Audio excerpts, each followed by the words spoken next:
different kind of education system that is not based on traditional colonial methods of instruction, to imagine a different future.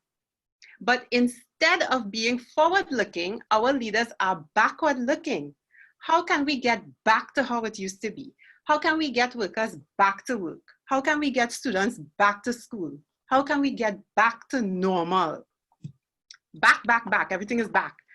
And normal, quote unquote, was bad. The normal was exploitation, racism, dispossession, inequality, no job security, insufficient social services and welfare, police repression, violent crime. Could go on and on. It was not good. Yet the current discourse remains squarely on neoliberal capitalism, fixed on staying on the same course that colonialism and racial capitalism set us on, and continues to follow the Western model. But just look at conditions in the US and Europe. As Cesaire said in the first lines of the text, a civilization that proves incapable of solving the problems it creates is a decadent civilization. Oh, you have like a medium-sized pot? You could branch the veggies in? Somebody is speaking, mute your phone. Go ahead, please. Sorry. A civilization that chooses to close its eyes to its most crucial problems is a stricken civilization. A civilization that uses its principles for truth and deceit is a dying civilization. If this is not describing the decrepit state of the United States of America right now, I don't know what is. That boomerang effect of colonization, of which Cesaire spoke, has come back and hit the US straight in its face. And I'm sure other speakers will go more in depth about this, right? But we may not have created COVID, but we have a global racial capitalist system that is unable to arrest the harm that is being caused by this invisible terror. The Western path is not the path to liberation and self-determination. It is a path to death and destruction. Now we have the time, now we have the pause. Now we have a critical moment to change course and create something different. To create what Cesaire says, a harmonious and viable economy that is anti-capitalist, anti-racist, and democratic, like the old societies destroyed by European colonization. Instead, we are boringly, uncreatively, short-sightedly choosing to go back, not to move forward and forge a new trajectory. And that choice will surely have dire consequences for our lives in the short term and in the long term. Of course, Cesaire does not locate Black emancipation in the state elites, the Black Afro-Saxons, les évolués. They are indeed the obstacle. He says the only way forward is the total destruction of this global, racial, colonialist, capitalist system by the revolutionary forces of the proletariat. So what I would love to hear in the discussion and going more in depth about is, are we heading in that direction, and will COVID accelerate us on that path? Thank you very much, Dr. Edwards, for your splendid presentation. Moving on, we'd like to introduce the second presenter, who is none other than Eusi Kwayana. And specifically, I'd ask him to be here because he is a person who lived through colonialism, a person who fought against colonialism directly and indirectly, a person who was detained by the British colonial authorities and then British Guyana during the intervention by both the British and the Americans. A founder of the PPP, a founder of the WPA, the man who wrote the party songs for all the parties in Guyana, and who told me that none of them lived up to the expectations. This is a person who has lived a long life, who has been in the struggle for a very long time, and to express his contribution will take a lot of time. So I will cut short here and call on none other than our elder, our father, Eusi Kwayana of Guyana, to speak to us now. Go ahead, Papa. Thank you, Brother Akko. Sisters and brothers, thank you for this invitation. It's very gracious of you on your part to invite someone of my generation to this very important discussion on current and future matters, because as you know, things are moving at a very fast rate. I have... One second, Baba. Akko, audio check, can you hear us okay? Yes, I'm hearing. Yes, yes. We do have some background noise, so apologies for that, but go ahead, Baba. Okay. I have to say that my approach to politics and social justice and revolution is a very practical one. I'm not an academic. I've dealt with academics all my life and find them very innovative, but my own inspiration comes from elsewhere, from the daily trials of life and so on. So I heard part of the opening and I welcome it, and especially some parts of it, which I was not prepared, but to take up from one link on the sister who was kind enough to take on the opening of this very, very, very important discussion, bringing in the present pandemic and the kind of economy that post-colonial countries in the Caribbean are left with in order to grapple with this and other difficulties. It's very, very interesting. In addition to that, we have the regular, recurring climate problem, about which about a year ago, I found myself having to speak about. Because we are here in the Caribbean because of the choice of other people who sprinkled us across the globe, other Africa, in their own interests, for their own profit, and their own strategic advantages. And they have left us there virtually. Now comes the pandemic. And I was very interested by her references to the nature of the neoliberal economy that many Caribbean countries are seeing as a solution.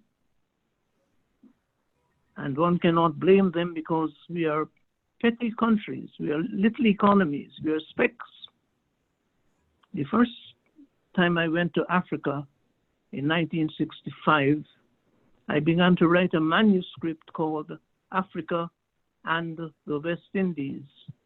It got lost at some airport because I was making a phone call and left my notebook on some surface.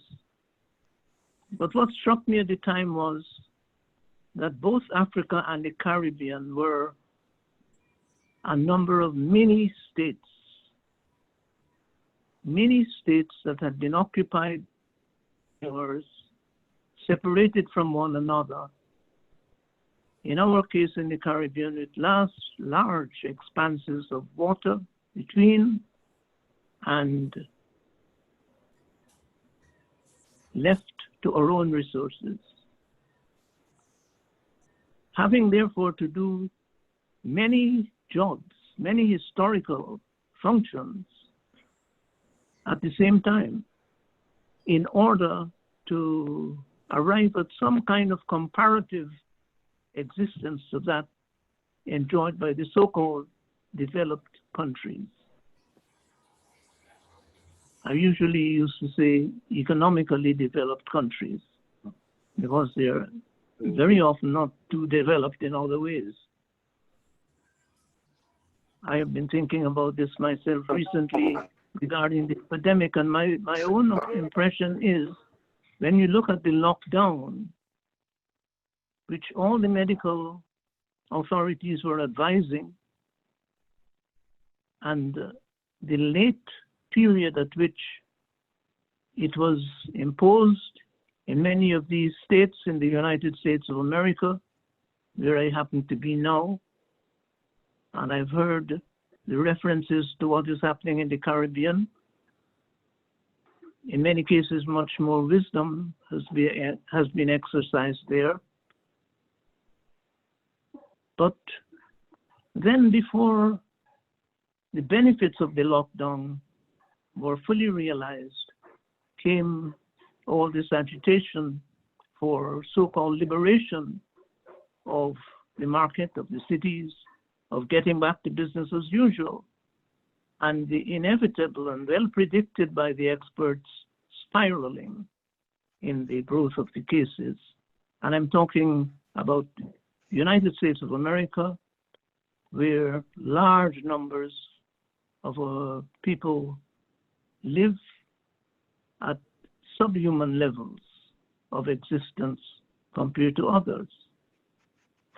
It struck me, and I just want to say this here before I pass on to what I really came to talk about, that the type of economy prevailing in this hemisphere based on capitalism and profit is not the kind of economy suited to meet a problem of the nature of this pandemic. The idea of stimulus and paying people to stay home rather than work is an excellent one, and it did work. But if we are going to base our standards on the old fiscal assumptions of the budget and the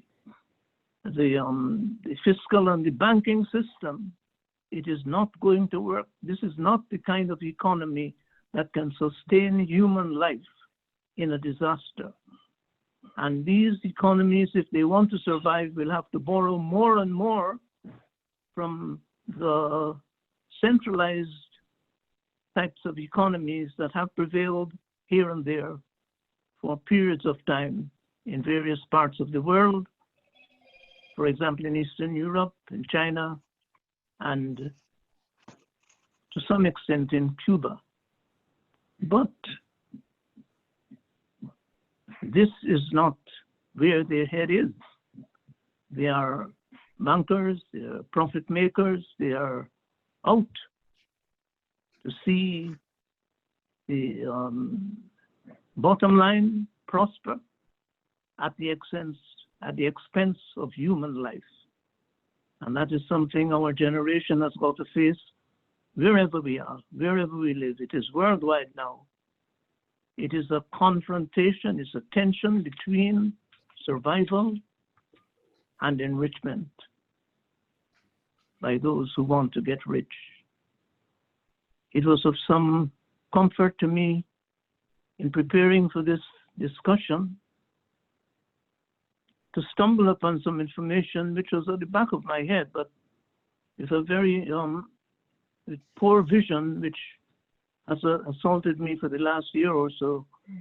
I'm not able to read, and I have some assistants who help me. And today I was trying to ask them to look up certain things that are in the edge of my memory, and it all came to some satisfaction. In the Caribbean, where we are still 13, 14 states widely scattered in the ocean and airspace, and surviving virtually, as we say in Guyana, by the skin of our teeth and the grace of God and our own labor.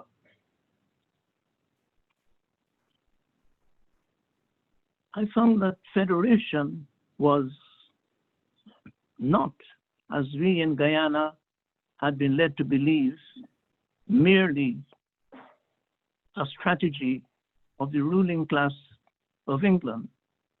Because in Guyana, where I have lived for the first 78 years of my life, until some vigilante type of folly caused me not to return after visiting my family. I've lived there all my life for the first 78 years. And I'm here by accident.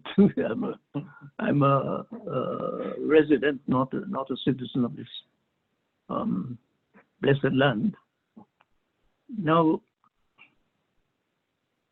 I found that federation began in the midst of a rebellion of the West Indian Regiment and its detachments that served in various parts of the globe at the behest of the British government. And in particular, the Taranto rebellion in Italy, where West Indian regiments were serving in a very low capacity compared to the white troops. They were given all the menial jobs to do. They were not treated in the same hospital. They were not given respect. In fact, one South African commander called them niggers and told them they could not expect to be treated like white people who were the real people, I guess. Now, in the midst of all of that rebellion, when they were fighting to have certain minimal rights implemented and were being given all sorts of push around. Now, this is the work of Cedric L. Joseph, a Guyanese diplomat who made these discoveries and documented them. The Trinidadian Captain Cipriani was very prominent in these. He is one of the names that has survived because, of course, he was of European descent. And somewhere else in another theater you're good. was the well-known Norman Manley, the senior Manley.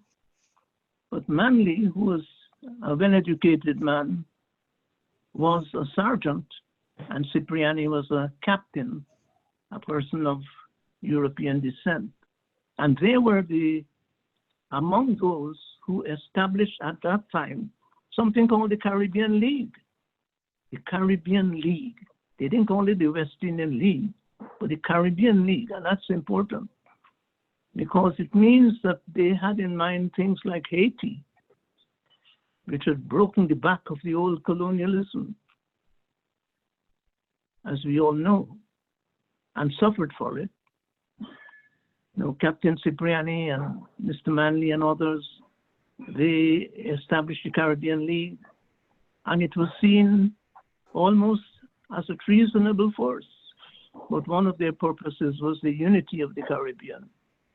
And that brings us back to where we are today, that I wanted to insert that. So that when in 1956, certain things happened in the wider world, Aime Cesaire, who was my senior, I was born in 1925 and I learned he was born in 1913.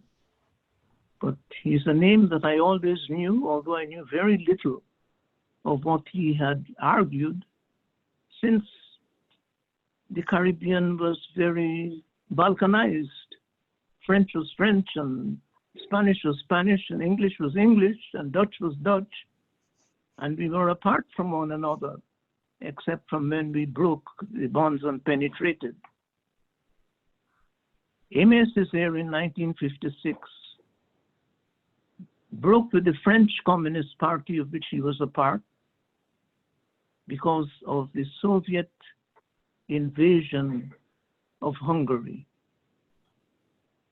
I was not aware of it at the time because of the balkanization and the lack of communication compared to now. In Guyana, it was one of the things that led me to break with the People's Progressive Party that took a similar position, although not yet an official member of the Moscow Club, took a similar position to that of the French Communist Party and supported the invasion of Hungary. I had attended the Congress of the Peoples for Peace in Vienna in 1952, as a delegate of the People's Progressive Party, I happen to be a part of the Latin American delegation. The only other people there from the Caribbean, our Caribbean, the Southern Caribbean, were residents in England and not directly from the Caribbean. I had spent 6 weeks in Hungary and was very impressed with most of all, with the attitudes of people and their general psychology and love for folk music and so on. And so this invasion by the Soviet Union to crush their rebellion, their working class rebellion, affected me. And I protested against it. I found that Aime Cesaire broke with the French Communist Party on that ground and declared for a kind of revolution that was more affiliated to the African global world. In Guyana, I also had to fight the battle of federation because the British had put federation on the agenda. And the party I was in did not accept the idea from a number of us within the party, like Martin Carter, our very famous poet, and Rory Westmus and others. The idea that we should join the federation as it was and continue within the federation to fight for national independence. They wrote some things that were, to me, very anti-Marxist, which is the philosophy they professed. They wrote the following words, and I quote from the writings of the leader, Dr. Chedi Jagan. I quote, "Indians of British Guyana, feeling as they do a sense of national oppression, are almost 100% against federation," end of quote. Brother Eusi, I would have to interject here, please. We have a limited time, and we will have you come back in the question period. I'm sorry to have to interject, but we have the two other speakers who are waiting, and we'll bring you back at the question and answer period. Okay? Oh yes, thank you. All right. Okay. Thank you very much. I'll now turn over to Dr. Godfrey Vincent, who will introduce the next two speakers. Excellent. Thank you very much. Yes. Thank you. Okay. All right.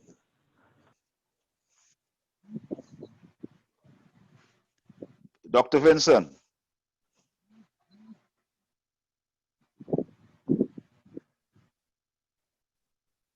Good afternoon. Are you hearing me?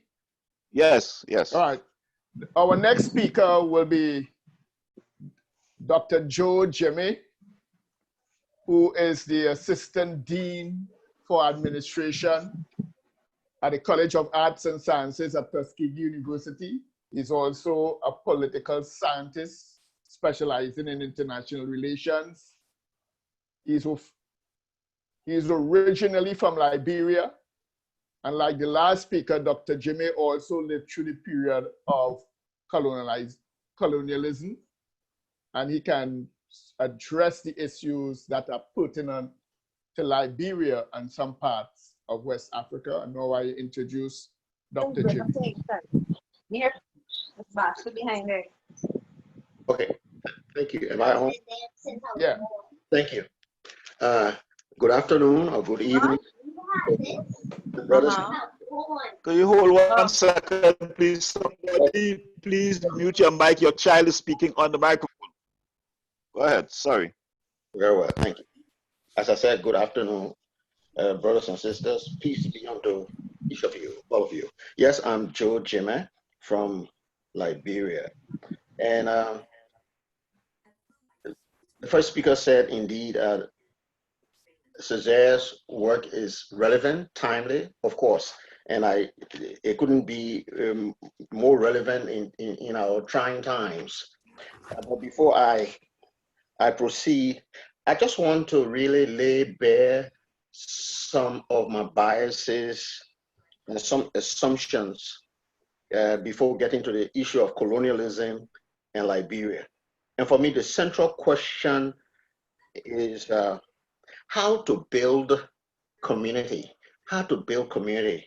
But let me lay bare my my biases and some of the assumptions, because over and over, Dr. Vincent and the other faculty members, we talk about these things from time to time. One, we are very good on analysis. We're very good on analysis. And in fact, Cesaire revisited the whole issue of colonialism, and he defined it and discussed it well in terms of what is this kind of civilization if it doesn't solve problems? What is this kind of civilization if it functions on deceit and trickery? So we're very good on analysis, but short on action. And even if we do act, it is spasmodic, but not implemented in any sustained way. So I'm thinking about colonialism and what we are to do. What is our project? Number two, we tend to approach these things in an existentialist way. We talk about them when they come upon us, but we have not yet laid any systematic, clearly articulated vision of what it is we want. And number three, these discussions that we've had over and over the years are very comfortable, very convenient, and that the comfort zone we're in helps us to really just keep talking about these things, but not following up on actions. And the last one is, sometimes I'm saying this to myself, and all these things relate to myself. Are we unwittingly perpetuating colonialism ourselves? Are we unwittingly perpetuating colonialism ourselves? Because abroad, we are anti-colonialists. But then when we get home, we are neo-colonialists. We get into class and status. So in other words, I'm saying this calls for serious self-critique of ourselves when we discuss these things. So now I come to how to build a community, because colonialism attacked, invaded, disrupted communities. That's what it did. Europeans equating their own equitable equation, as Cesaire said, saying that colonialism equals civilization. Of course, they are not congruent, they are not equal. The savagery and how can the savage come to civilize people? So he lays it very, in ordinary terms, he was very raw with it, very polished in his language, but very raw with it, and it should be appreciated. So indeed, we have to read over and over, but I think we have to move beyond Cesaire, because even one of the critiques of his work is that, yes, he really did excellent analysis, but he didn't provide us a manifesto, and a manifesto that could lay for us, okay, what's the vision? And when I think about vision, we're engaged in experimentation, my brothers and sisters. We are engaged in experimentation. Centuries of the attacks on us, it really calls for a kind of radical rethinking about ourselves, because colonialism did attack our perceptions of who we are, this idea of hierarchy and where we are and what we want. And so I'm saying, Cesaire, excellent work. There's no wonder it's a classic, and we'll continue to read it as other works, but what's the vision? And let me just give a quick idea with respect to Tanzania. Whatever people may say in the world, however the West may criticize Nyerere, however they may want to compare Tanzania with Kenya and the capitalist miracle in Africa, we all know that he lay with his co-workers, with his other leaders in Tanzania. They gave to us this whole idea of ujamaa, that you actually can build communities by people pooling their ideas, their resources together to build community. So we have that idea there. So one can always go back and say, let's go back and see what we can do in building Tanzania. Now, when it comes to Liberia, the central question has always been how to build nation and how to build community, whether it's the village, the nation, the region, or the continent. If you think about the continent, Nkrumah says Africa must unite. If you think about the region in Africa, we're talking about ECOWAS and these communities in the different regions of Africa. But Liberia is still faced with this whole idea of overthrowing colonialism, because we'll be very surprised, maybe people have not read it, and it's good to talk about these ugly parts of our history as well. That those who established Liberia came, African Americans who came from the Americas in the 1820s, those Africans that were interdicted on ships, slave ships coming the Caribbean, coming up the Atlantic from the Congo, and also those who came from the Antilles in the 1860s. Okay, so it was the 1820s, the 1850s, and the 1860s. Now, these, our brothers and sisters coming back home, to find a place of liberty, to find a place of justice. In fact, that's what when Williams of Trinidad visited Liberia, he made a very wonderful statement. Eric Williams, he said, the love of liberty brought me to Liberia on his state visit, which of course is the motto of Liberia. But Liberia has been confronted with this whole issue of how you build community. And when those who came from the Americas, especially went and superimposed what Carter G. Woodson called slavocracy. In fact, a dissertation has been written about that experience of Nigeria, his PhD dissertation, Black Imperialism, the rule of the Americo-Liberians over the African peoples of Liberia. So it's no surprising, and of course I am saying, I will say I'm surprised, we were all surprised growing up in Liberia that we have such a class, tribe relationship that led eventually to coup d'etat and one of the worst civil wars in Africa for 14 years, 1989 to 2013. So we have to be very careful, particular about what it is that we're trying to build. The brother says survival versus enrichment, and yes, that's the challenge we face. So how we get better is the question. So that's basically my point. Thank you, Dr. Jimmeh. The next speaker I will introduce is Dr. Thiam. He's the chair of the Department of History and Political Science at Tuskegee University. And he's also the co-director of the IPPD program, the Integrated Public Policy and Development PhD program. I now introduce to you Dr. Thiam. Thank you, Dr. Vincent. Indeed, COVID-19, we can look at it as a moment of inflection, a moment for us to sit back and say, few questions have to be answered. The first one, of course, is where are we today? And the second one, where do we go from here?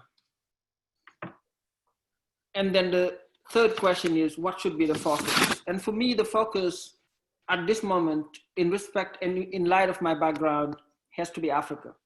I believe so because it's coming from somebody who absolutely believes that people of African descent, especially when we look at COVID-19 and its disproportionate toll on people of African descent, maybe it's time to rebuild the home base. And I will take us back in history, relatively recent history, 1985, to just tell you that what we are hearing now is nothing new. The lies that surround the colonial plan, nothing new about it. 1995, I was a freshman in college. One of our professors invited a colleague from the UK. He came to lecture and he wanted to talk to us about the Renaissance period and the formidable good that it did to mankind. Well, after a long-winded lecture, I raised my hands and asked one simple question.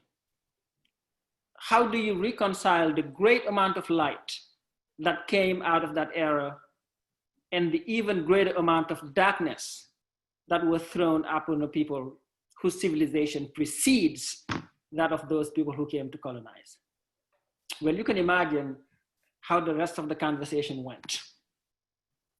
You see, the civilizing mission of colonialism, repeated ad nauseam by many offsprings of the great racist, Father Gobino. And again, a speech by French President Nicolas Sarkozy comes to mind on the same campus of the University of Dakar. I just do not know what is up with that university where people can just feel like they can come and just tell all that kind of nonsense. That's the lie that keeps giving. Aime Cesaire understood that in unique ways.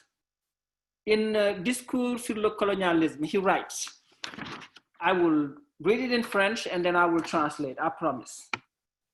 He said, on peut tuer en Indochine, torturer à Madagascar, emprisonner en Afrique noire, sévir aux Antilles. Les colonisés savent désormais qu'ils ont sur les colonialistes un avantage. Ils savent que leur maître provisoire ment. Donc leur maître est faible. Translation. The colonialist, I'm just going to try to do my best, may kill in Indochina, torture in Madagascar, imprison in Black Africa, crack down in the West Indies. Henceforth, the colonized knows that they have an advantage on them, that their temporary masters lies. Therefore, their masters are weak. The system of exploitation attached to colonialism rests on three key pillars and three fundamental lies.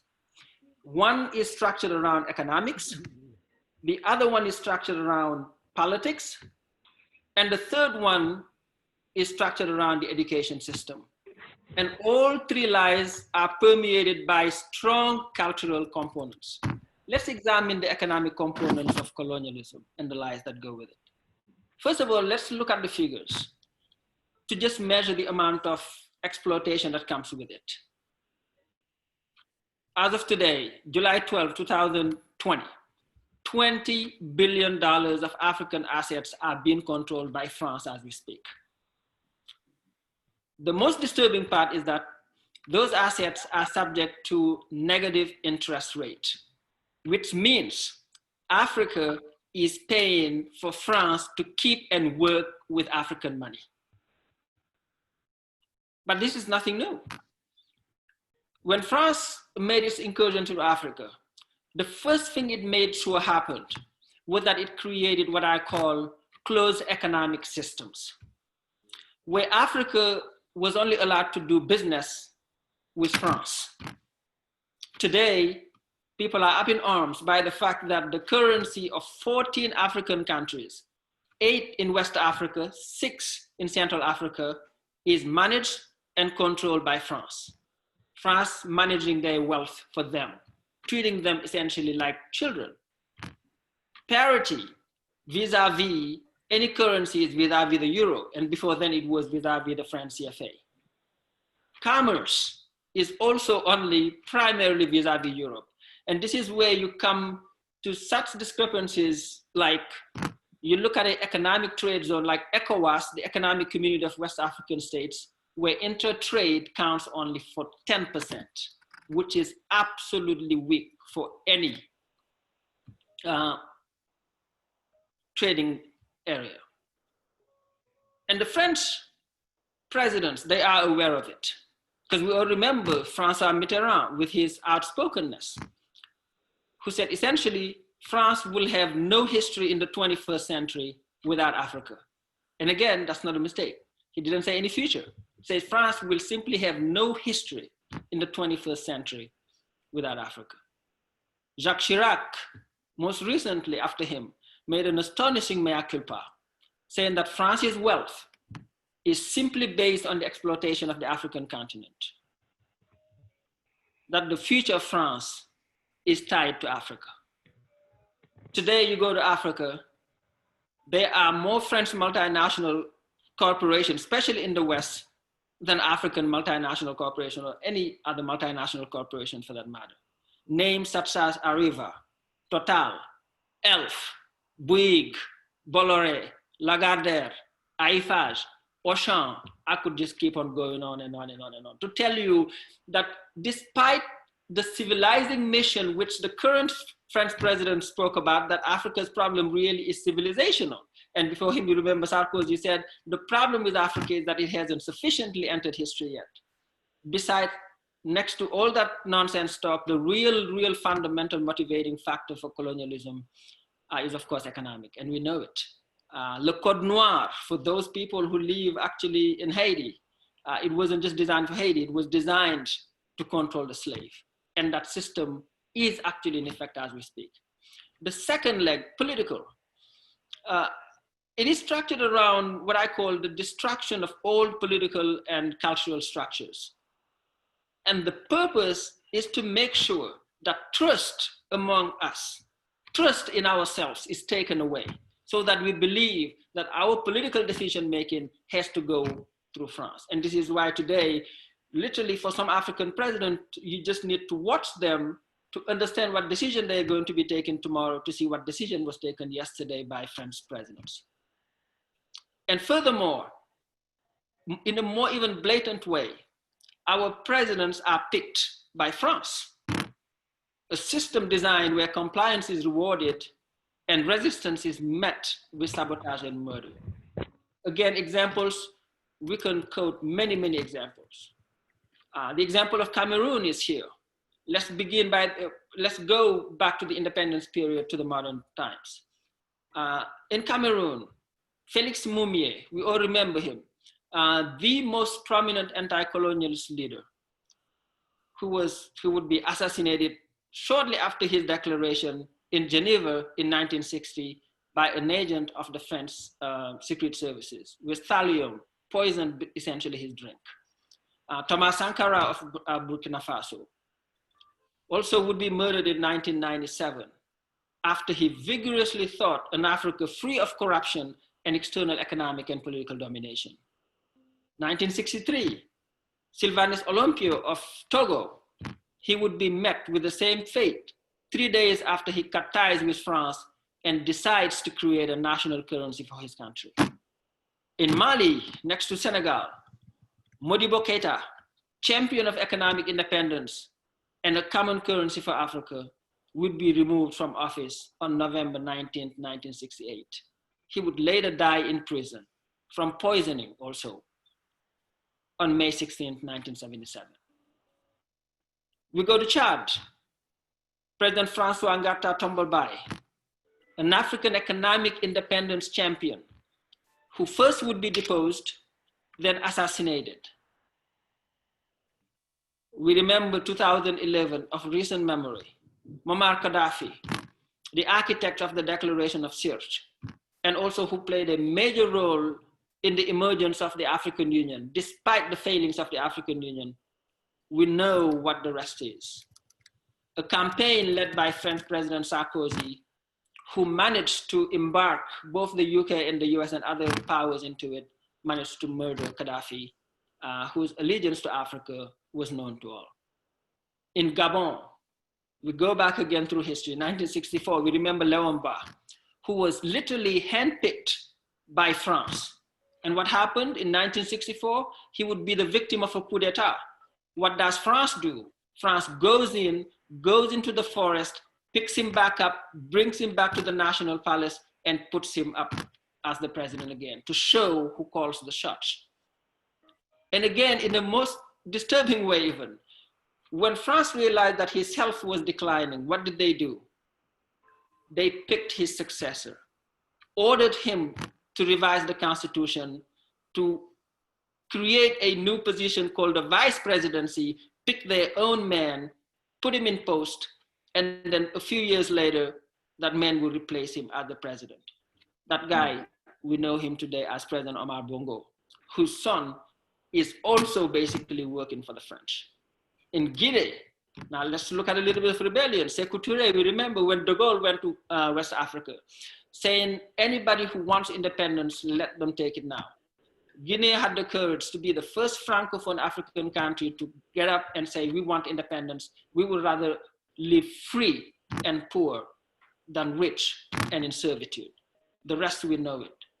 France would use its secret services, flood the country with forged currency, sabotage its economy so that it could bring Guinea to its knees. The practices haven't changed. Laurent Gbagbo of Cote d'Ivoire, maybe my last example. Yes, you can hear the storm out there. 2011, the French army, in the midst of a hotly contested presidential election, they moved in, shelled his national palace, got him out, put President Ouattara in power, and then did what? Took him to The Hague for something that his only crime, despite his failings, he never made it a secret that he was frustrated with the French CFA, the currency of the 8 states in West Africa, including Benin, Burkina Faso, Guinea, Ivory Coast, Mali, Niger, Senegal, and Togo, and 6 other countries in Central Africa. This currency that I call the ultimate symbol and vehicle of subjugation originates from and is controlled by France, with African countries required to deposit 50% of their deposits into French coffers. Now the last leg, education. You know, there's a British parliamentarian who used to say, if you want to destroy a country, just destroy their education system. And this is what also France did admirably. They designed a system that was meant to create functionaries and a mindset to serve permanently the interests of France, and a mindset that kills the spirit of entrepreneurship, because ultimately they do not want Africans to be doers. And that system needs to be taken away, which takes me to my last point then. Where do we go from here? One of my colleagues, Dr. Jimmeh, said, well, one of our problems is, of course, we analyze, but maybe it's the task of this new generation to really chart the path and the course forward for where we want to go from here. Because this is ultimately what I believe. If we manage to build a strong base in Africa, then how Black people are viewed any and everywhere in the world will change along with it. So the first thing we need to do is, of course, decolonize our education systems, rebuild trust amongst and confidence amongst us. We need strong symbols. A strong people need strong symbols. That's why I don't even understand the debate about which monuments should stand and which monuments should be taken down. Every monument that was built in honor of the oppressor should come down. It should be that simple. That's right. And we also have to cut the umbilical cords.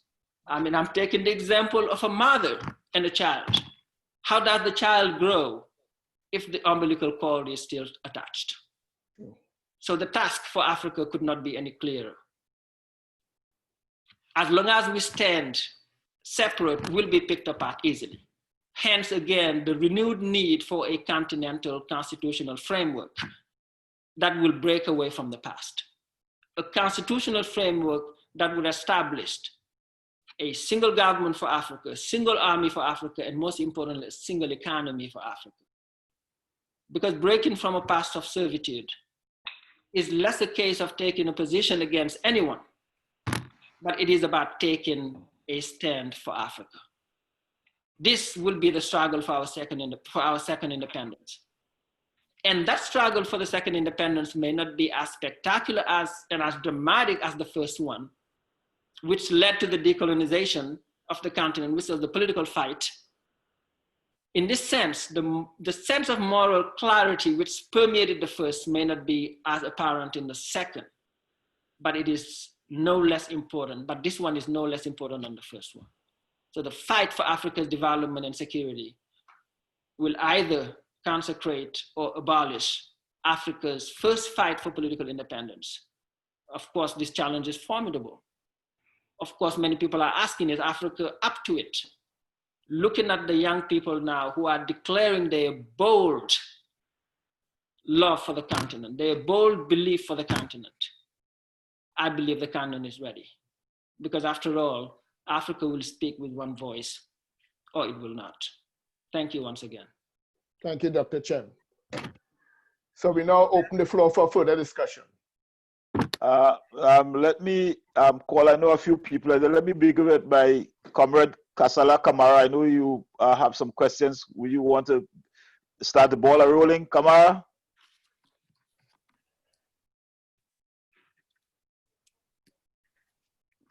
Well, apparently he's not there. Brother Comrade Kangali, would you want to begin? I'm here. Okay. Yes. I would just want to make a few comments based on what has been said. Okay, keep it brief. Thank you. Yes. The first comment is that colonialism remains deeply entrenched in our minds, in institutions, and in organizations across the board. Secondly, while we agree that there needs to be the decolonization of the mind, we have not really addressed the whole issue of African philosophy as against European philosophy, which tells us that we have to start defining what is reality and what needs to be done from our perspective. And I'm saying, Bob Marley put it excellent in song, but that task is a very challenging task. And if we look at what our intellectuals are supposed to be projecting, very few of them, for example, know anything about the Zulu Personal Declaration, which states that we as human beings are cells of the infinite consciousness. Many of us have been trained in European philosophy.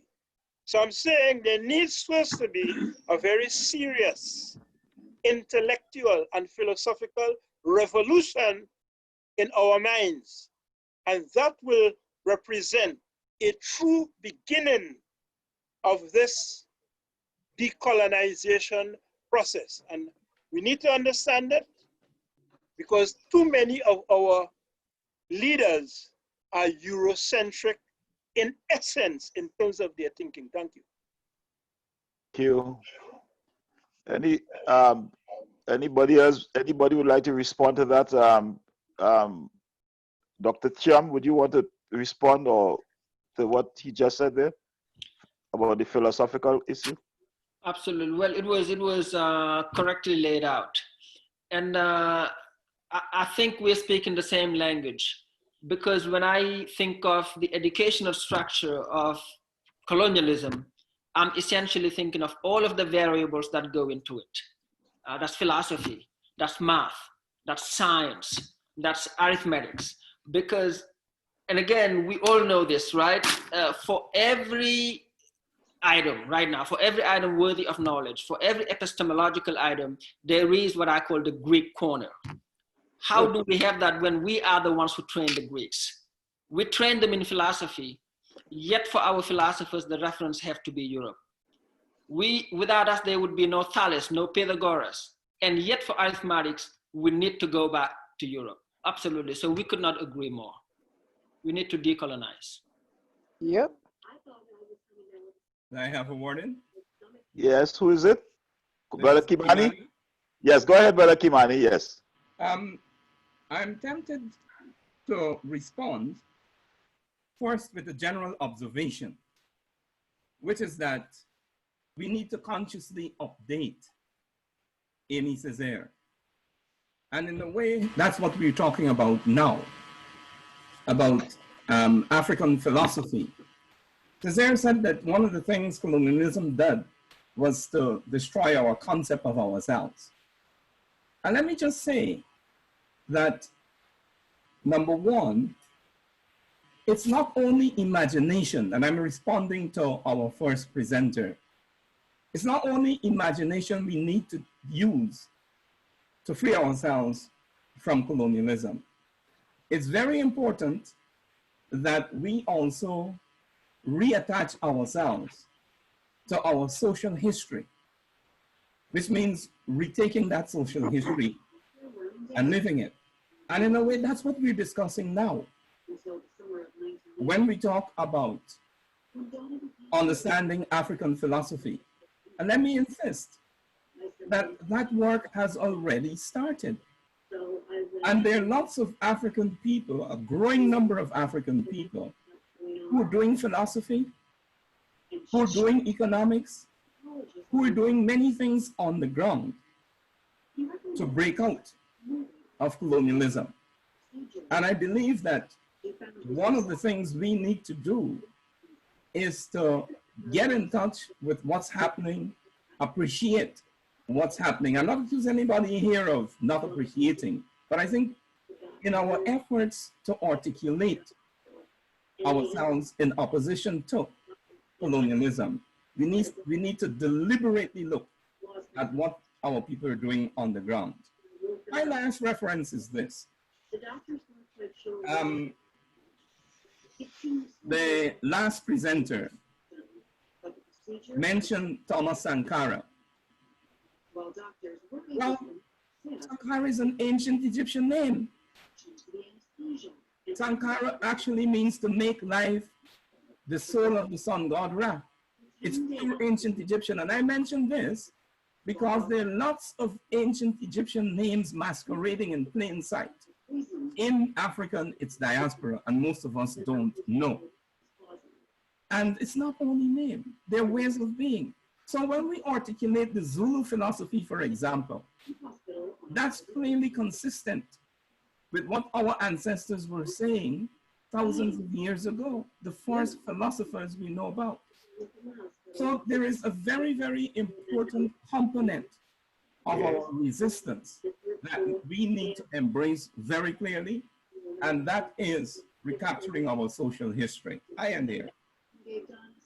Thank Could you. We have some, could we have an input from some females? Yes, I was going to call on Sister Kabu, who is I see online here from Jamaica, and Sister Kabu runs Irie FM radio station. So Sister Kabu, do you have any comments you want to make at this point or question?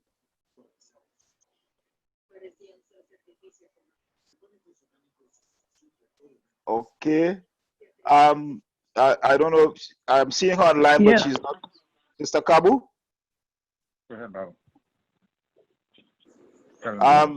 Okay. Baba, you want to comment? He wanted to, okay, Brother Eusi will comment. Okay. Oh, very briefly, I'm very glad to hear. I was getting concerned when the brother spoke of European philosophy and African philosophy, because I was about to say that the European philosophy came from right there, out of Egypt. But the point has already been made, and I'm delighted to hear it in this company. Okay. I see we also have Dr. Agosino online. Do you want to make any comment, Dr. Agosino? Yeah. Yes, go ahead. I want to give thanks and praises for the Caribbean radical tradition that gave us people like Cesaire, Rodney, Bob Marley, Stewart Hall, James, innumerable. How did you do it? How could you manage to produce such giants in philosophy, in intellectual tradition, in the radical tradition? That's what we need to focus on so that we can reproduce this genius, this originality that still exists in the Caribbean, but that is relatively lacking in Africa because of the intensity of the despoilation of Africa by slavery and colonialism, which continues more intensely in Africa. So I want to commend the organizers for starting today with the voice and reason of a young, brilliant woman from the Caribbean. telling us that the world needs us to acknowledge our sisters and carry them along, or we will be lacking behind. This is one lesson. This is one lesson that the Caribbean teaches Africa, that the Caribbean educates their women. All the Caribbean countries, almost all of them educate more of their women than any other country in the world. And the United Nations recognize that by giving some praises to the Caribbean. We need to do the same for the boys, because the boys are beginning to lag behind now. UWI is now graduating 70 to 80% women, while the boys are hustling.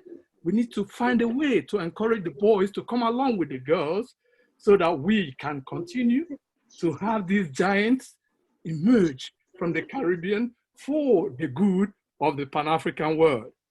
I also want to agree with Kimani, with Thiam, with Eusi, with Kamara, that we need to begin to redevelop our philosophical originality by teaching in our own languages. Because no country in the world ever industrialized or developed in the modern world the way Rodney was thinking about it, by relying on a colonial language. So what Muta Baruka does with Patois is originality. Even if it is not an original African language, we need to philosophize more with that language that Bob Marley used effectively, and Big Birdie used in Calypso too. But in Africa itself, looking at Liberia and the contribution from Liberia, why is it that no major author has ever emerged from Liberia? You've produced a great footballer and you made him president. Will George Weah make sure that before he leaves office, there will be women authors who are published from Liberia, novelists, poets, playwrights?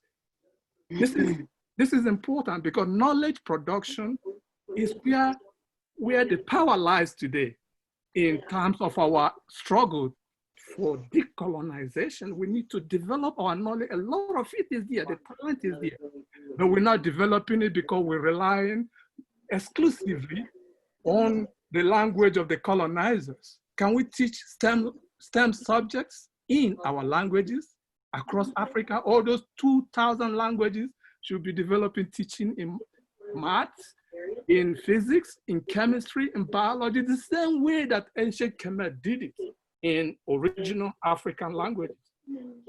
Thank you. Thank you, Dr. Agosino. And Dr. Agosino is from South Africa. Sister Kabu, are you there? I see a sister Ma'at, Sister Nadira. Would you like to comment or ask a question? Okay, we can't seem to get the sisters. Dr. Justin Edwards, would you want to make a comment? Despite Jim's TLC, Donna continued getting sicker with each passing day. I was not able to. Oh, Monica Greenway. So the day made last milk, and when I got milk, We don't want the conversation to be dominated by the men. Can you hear me? Yeah, I'm hearing you now. Yes, go ahead. Who is speaking? My name is Turunesh Raymond. Okay, Turunesh, yes. My question is, how do we go in a practical way to make all of this happening? You see, we've been speaking about these things for years. Yes. I'm an old woman, and I must have started when I was about 18, right? So we're talking about these things, they're all valid, they are all well thought, but we need to implement them. And this has always been the issue. How do you put these things into practice? I mean, the last speaker, I think he had a very strong point when he spoke about the English language. You see, the English language is our word, is what colonizes us over and over and over again. It's the most racist language you can find. And we always speak it. And we speak about the languages that we have developed in the Caribbean and in Africa, which are a blend of the different local languages with colonial languages. We call them dialects. They are not dialect, they are languages. They are original languages. They have come out of a history, however troubled, you know. But my point is that how are we going to make this thing happening? Because we can talk about it till we blue in the face, but we need Okay, good. All right, the point has been made. Anybody from the panel want to respond to that? Dr. Edwards or Dr. Jimmeh? Yes, thanks very much. And I was smiling when she made that comment because that's exactly one of the points I made. I said we're very good on analysis and we are short on action and sustainable. But since she said that, I have a suggestion. You see, I heard Dr. Thiam, Kamara, Brother Kamara, and a few others. One of the points raised in that discourse by Cesaire is this whole, and of course it's his wife who made a point, the domain of the marvelous. What can we do? And as you were talking about philosophy and all of this, I was saying we have power to do certain things. We're talking about being in different domains. We have the discussions, but we're in different domains so we can really do things. So say I teach. Then in my curriculum and on the syllabus, I must bring up some readings on it. I must introduce some readings in my work so my students can begin to think, to read, and get familiar with this. I say this because we had our symposium on campus, the history symposium. And one of the points we kept hearing repeatedly, why is it that the students in the 60s at Tuskegee were so engaged? And lo and behold, they said they had a reading list. They had Fanon. They had Du Bois. They kept saying that over and over. So it had to do with getting people to become conscious, knowledgeable, conscious, and to get active in things. So I do agree. So this is something very practical. Wherever we are, let's do that. Let's begin to do those small things, those. So I agree with the last speaker because that was one of the points I raised with respect to analysis and doing something now. So let's do that. And of course, Brother, Dr. Thiam's point is very well taken in the sense of getting the base. Africa and the diaspora, we have to connect, and that base in Africa with you coming over and we coming over, getting connected in that way in some practical small projects will begin to share light on what we can do. Akko, could I make a point? Yes, yes, and I would like to hear Dr. Edwards afterwards. Right, because I'm going back to Dr. Edwards. She made a very important point in terms of the neoliberal project, both in Africa and the Caribbean. The late fella had a song called Mr. Follow, Follow. I don't know if anybody remember that song. Yeah, fella, yeah. Follow, follow. We follow and we follow and we continue to follow colonial prescriptions in terms of politics, economics, etc. So Dr. Edwards, back to your point, you raise an interesting point in terms of the neoliberal project that Africa, both Africa and the continent and the Caribbean is being caught up in. How do we, going forward, how do we address that? Could I make a contribution at this point? Yeah, and yes. Go ahead. Okay. So, just now a speaker, 2 or 3 before, mentioned language, which is, we are so tied up. Why? You see, we are involved in a cap that prevents us from moving forward or even thinking forward because of the wide spread of English. Not only that, religion. The day that the word juju is mentioned, or Shango, or some of the other African type spiritual rituals, and we are not afraid of it again. We don't think it's the devil we are talking about. That is going to help a lot. And not only that, that is together with the economic and political system. But then there's to me, one of our greatest sons, deceased Professor Yusuf Ben Yohanan, who has written extensively and lectured on idea is for us to get out of this colonial trap that we are in. Not only that, I see it as an eggshell was put over us, an unbroken eggshell, and it has been damaged from time to time. But I think there's now a crack. There's a crack. There's an opening because of that fluid situation. The world has begun to look at colonialism again. Somebody mentioned just now about the statues. Okay, that's one part. But the world is beginning to realize that the system that was developed over the past 400 years wasn't really so much European philosophy. Because where did Europe get their philosophy from? Where are the philosophers today? Homer and all these other people. Galileo, how did these people die? The Greek society rejected their philosophies and mentioned that it was a foreign philosophy, and they got in trouble. Some took hemlock, and you name it. So that we have to be careful that in regaining our philosophy, the European philosophy is a distorted, prostitutized type philosophy that exists. And we have to seriously study what about that was ours in order for us to continue our development. Because our development, as you all know, was really distorted for about 400 years now. And it made us into a new kind of... So I think Joseph Ben Yohanan's work will be a great help to bring about a greater awareness and consciousness to the diaspora. Thank you. Okay, let me hear, I'd like to hear from Sister Zophia again, and also Brother Kangali. Yes, Zophia, yeah. The discussion on all the points that were brought up, and I 100% agree that it's both about being creative as well as going and strengthening, going back to our roots and expanding and building upon those roots.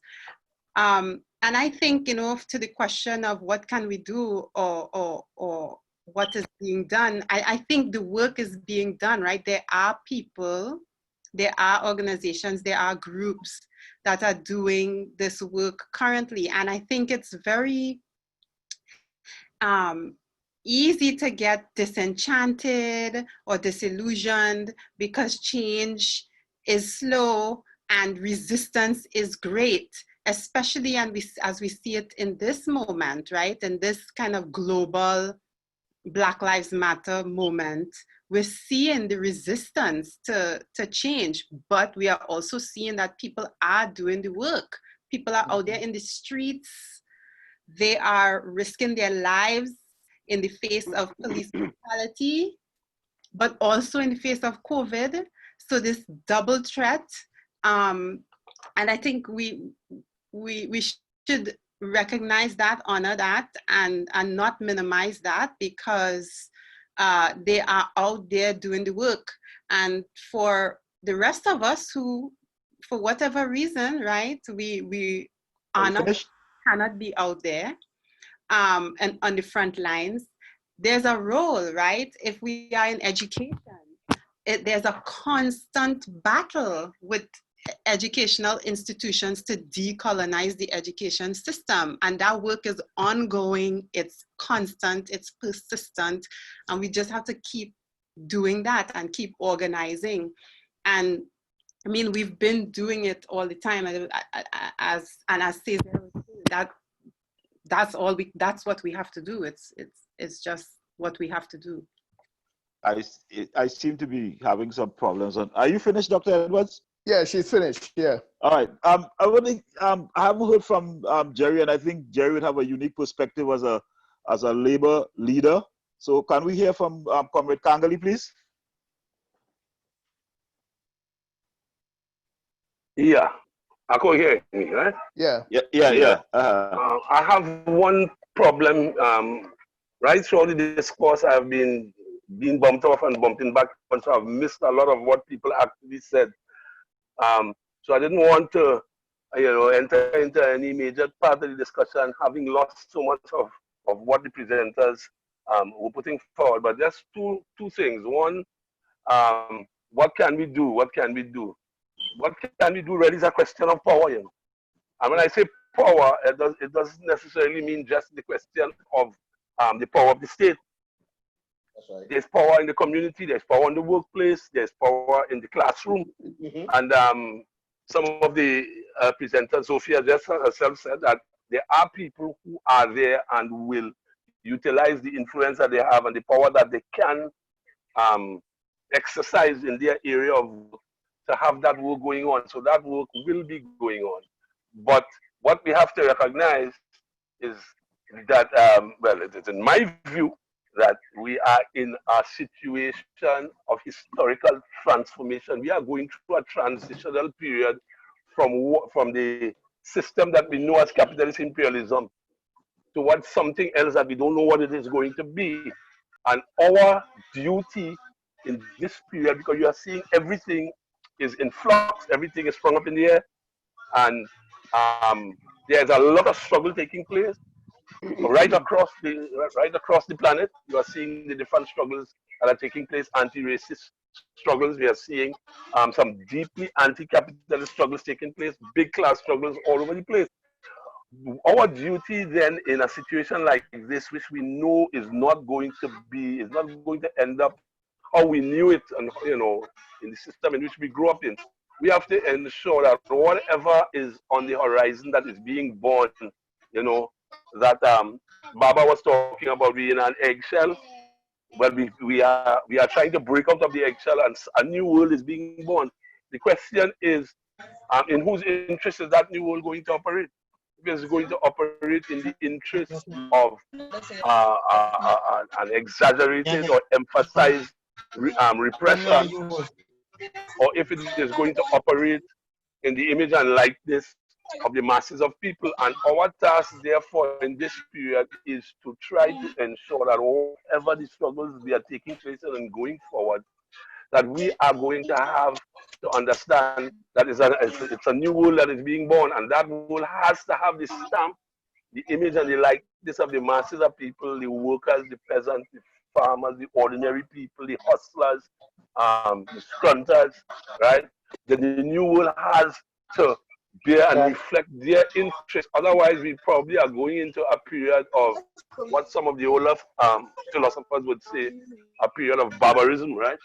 The other point I wanted to make was about, they were talking about Africa, and we were talking about, the new political systems that were being born and so on. And one of the problems I have is, I think what was happening in Africa and other places is that the European nation state is trying to be transplanted into areas in which it cannot work. So that we are trying to force people into an artificial political system that they know nothing about and that does not serve their interests. So the question of power and the question of state formation is critical.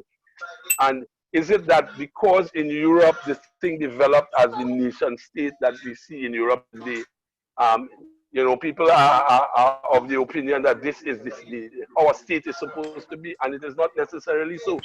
So I think one of the things that people need to look at is the forms of governance that are being implanted in the colonial world or in the neo-colonial world, and how can we get rid of those forms of governance and develop forms that suit our situation and that serve the interests of the masses. That is about all I could say. Okay, somebody in the background, please mute your mic, a female voice. I think there's a child making noise. Please mute your microphone. Somebody raised their hand. I think Mugabe raised his hand just now. Or somebody raised their hand. Wanted to ask a question. Yes? This is Koto Anika here. Who is it, please? Koto Anika. Yeah, Koto, go ahead. Yeah, when we look at colonialism, we realize that it drives the white economy and it increases white privilege. But at the same time, it degenerates our black power and decreases the black economy, increase dependence and is subject us to the white narrative. In order for us to really raise our heads from all this morass that it presents to us, we must emphasize heavily on education. You know, one of the things that we notice that countries that are successful like China and Cuba, even Grenada for the short period, immediately after coming into political power, they emphasize heavily on education. The mindset has to be changed. Instead of we being separated by national anthem and flags, we have to see ourselves as African as a whole in order for us to really avoid the continued dominance of colonialism. And so we must emphasize education in every walks of life. Everywhere we go, everything we do must be education. That's my contribution. Okay. Dr. Thiam, do you want to respond? No, it is beautifully said. Can I say something? Yes, a sister here. Who is it, please? Turunesh. Okay. Yes, of course. Education has to be decolonized. But the way I see it, even with this Black Lives Matter and stuff like that, we are still responding to the symptoms. We are not dealing with the actual sickness. As far as I understand, I'm always telling mothers, homeschool your children, because we are not going to be able to change the education system unless we demolish the system altogether, the system of capitalism and imperialism. Education is what's keeping it into place. It's perpetuating our mental slavery, and we will be forever contributing to that. So we need to start to educate our children at home. You know, find time not to send them to school, because in school, they are not teaching them to think. They are teaching them to follow. And I think that we are speaking up in the air when we say, no, yeah, we have to decolonize.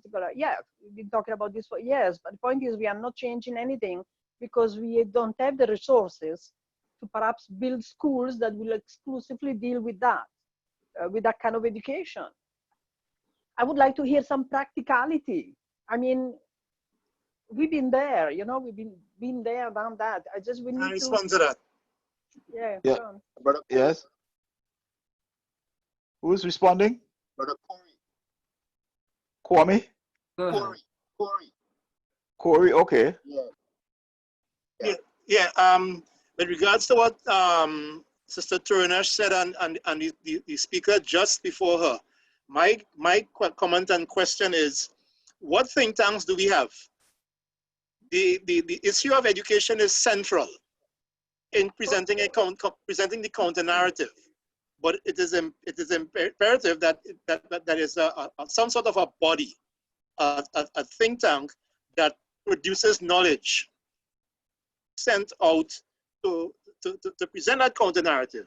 If you look at the 1960s and the thinkers of the 60s, they frontally took on the conservative imperialist ideas that was being presented in newspapers, on media houses, and they took them on, just with some degree of success. And what happened was these conservative right-wing elements essentially regrouped.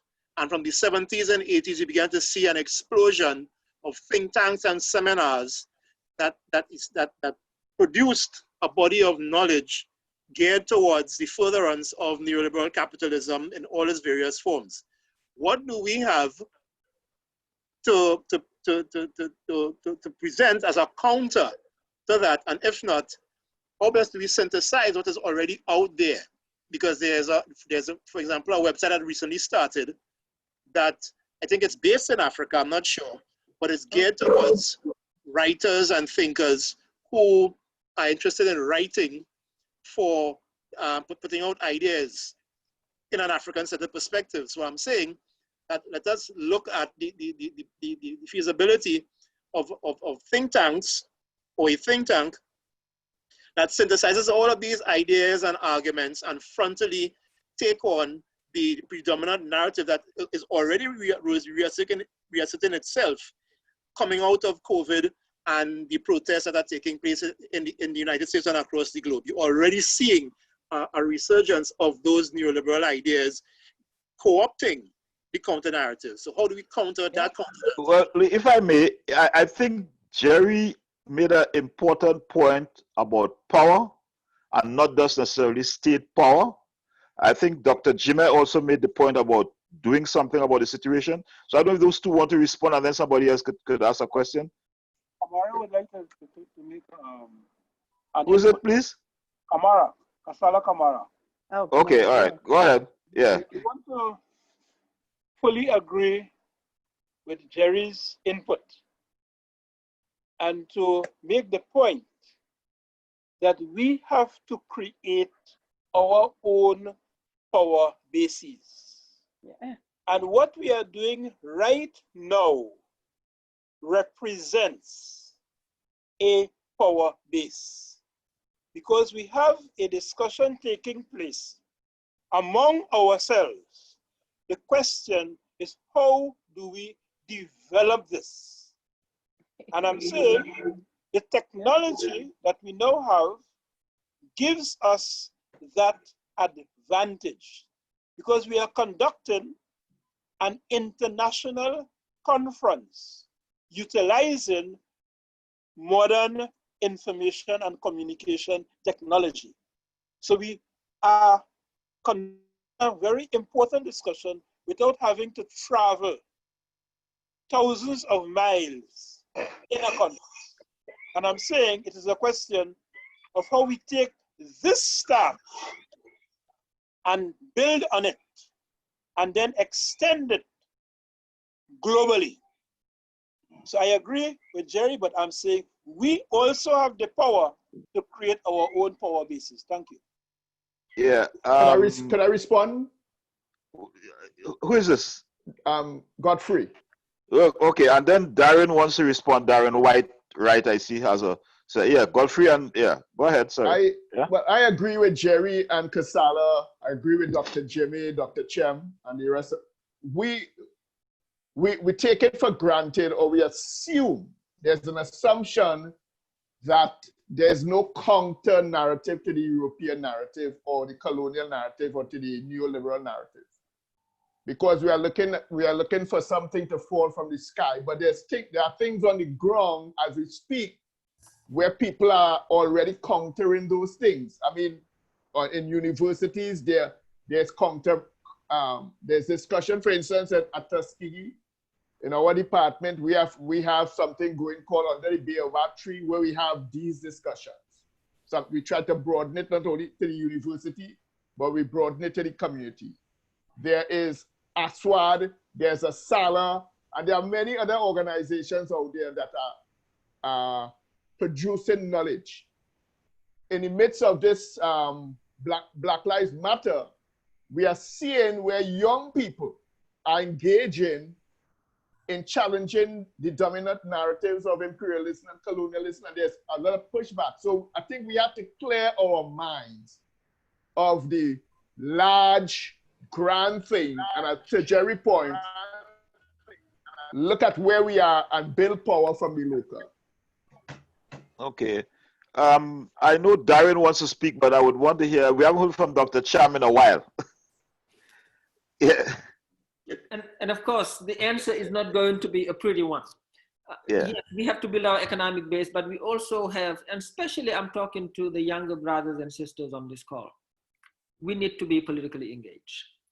Because the reason why we're in this situation is because we are letting the wrong people get engaged with the political processes. At the same time, this is why I'm highly optimistic, because now you see a new trend across Africa where young people are demanding to be a part of the process for all the right reasons. Yes, that will make the change. Because when we had the chance where you could have 6 African countries led by leaders who were that African conscious, then they were easy to be picked out. But now when we get to the point where we have a significant amount of Africans deciding that they are going to get engaged at the same time, then France is in trouble. And this is how you know France is in trouble. When France, just about 2 months ago, convened many African presidents to France for them to explain why their youth are so anti-French. Talking about the arrogance of that country. But this is our politics, and we are going to keep engaging. Okay, Darren, I know Darren Wright's hand's been up for a while. Darren? No, again, good evening to our panel. I mean, some interesting conversations and points put forward. Just wanted to say, you know, the idea of decolonization, I've attended so many conferences, so many that we talk about it. And I think as Dr. Jimmeh had said, you know, until we are able to look at some practical things from the ground level up, I don't think that it's something that we just talk about conceptually, but then we are still stuck, or we are still holding on to those aspects of colonialism that we enjoy. For example, even in academia, in historically Black colleges, I have yet to see what does an African university look like? I don't know.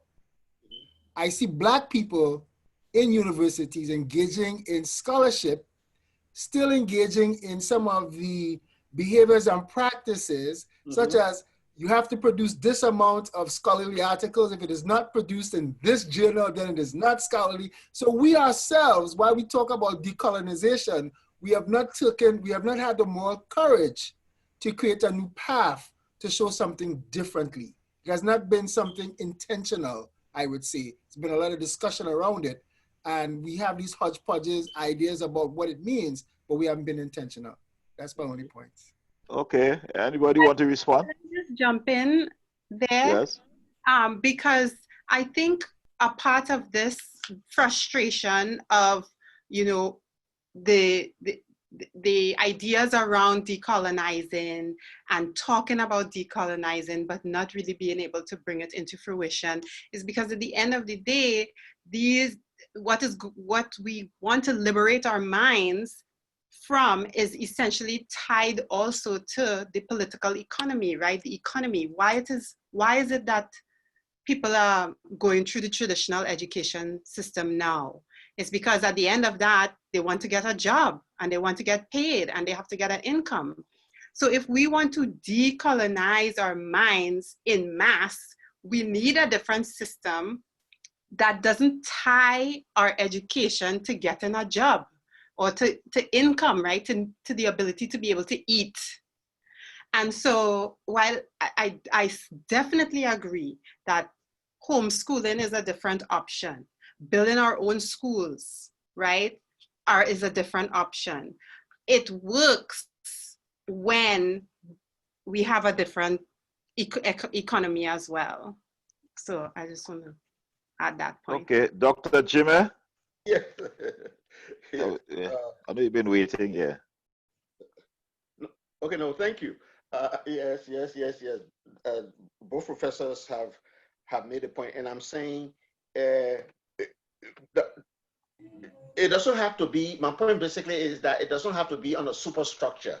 I'm saying whatever domain we're in, let's exercise the power to begin to plant seeds and to start being effective at that level until it will generally blossom, because it's a massive thing.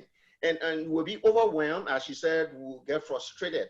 So we need not change the economy. We don't have the power to do that right away. But I'm saying we want to start teaching our young people. So one, in a practical sense, in the classroom where we are, let's begin to use different literature.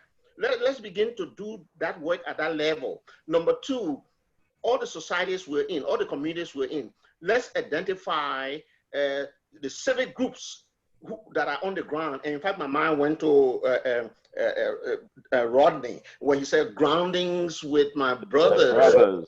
Sisters, yes, groundings, because there's a big disconnection between intellectuals and the leadership of our nations, and there's big disjunction, disconnection between intellectuals and the ordinary people on the ground. I want to give you a short story about, you may have heard of him, that Tipote. Tipote was a trained economist, and when he graduated, he went back home in his 30s. He became this big, he was teaching at the university. He was budget director, advisor to the president. He and the president fell out, and he just left that position. But it's something he did that really has changed Liberia forever. One, he used a language that people could connect with. He established, they were with Moja, the Movement for Justice in Africa, but on the ground in Liberia, he organized what they call Susuku. And of course, you know, Susu or Susu, where people are putting money together to capitalize, and then Ku is a work group. So people automatically know what Susu is, and they know what Ku is. But what they did, they devoted their time to helping the miners, the rubber tappers at Firestone, to organize, and they fought for them, and they were able to get their benefits that they have been exploited out of and defrauded out of. But he and his group raised the consciousness of the society in such a way, and he himself was engaged in a decolonization project. In Africa, where the sun is very hot, he was now wearing suits. He was wearing ordinary shirts, and he was using the rubber tires for slippers, and he was getting on the buses. And Tipote's name is all over the place. But of course, people didn't like that. And of course, the government was against him and the others, but they actually did help the folks to really know what were their rights and how they could be engaged in terms of production. And wherever that name was, whenever they said he was coming for a meeting, the whole entire place was saying Tipote. That name became that. So those are the kinds of projects I say we can still do in the classroom and groundings with our brothers and sisters, and not to just talk at one level and then the discussion goes away. Because as I confessed to you earlier, it is very comfortable just rehashing and reanalyzing and do all of this, but it has to go beyond that. So those are my practical projects. Connect with civil organizations, connect with in the classroom. Let's do those things, because as we say, we have the power to do something. We have moral agency, and that's what I think. Hello. Yeah, yes. Kamara would like to make a response to the brother just now. Yes. A specific recommendation. This exercise is very rich in terms of what has come out already. And I'm suggesting that this very forum could address itself in terms of what I call a calendar of events. Okay. Take this very forum and we could have it in different spaces in different parts of the world. Let me give an example.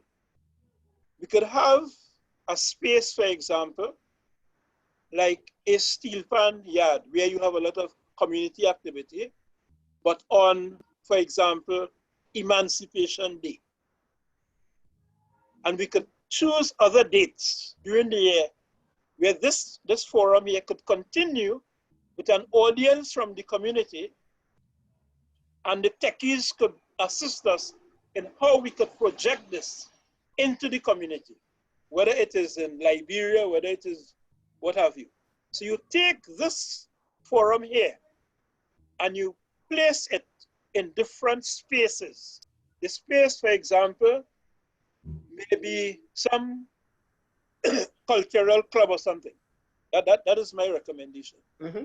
But a calendar of events from the 1st of January right back to the 31st of December on historic days. Very good. Limo Bakari, eh? I concur.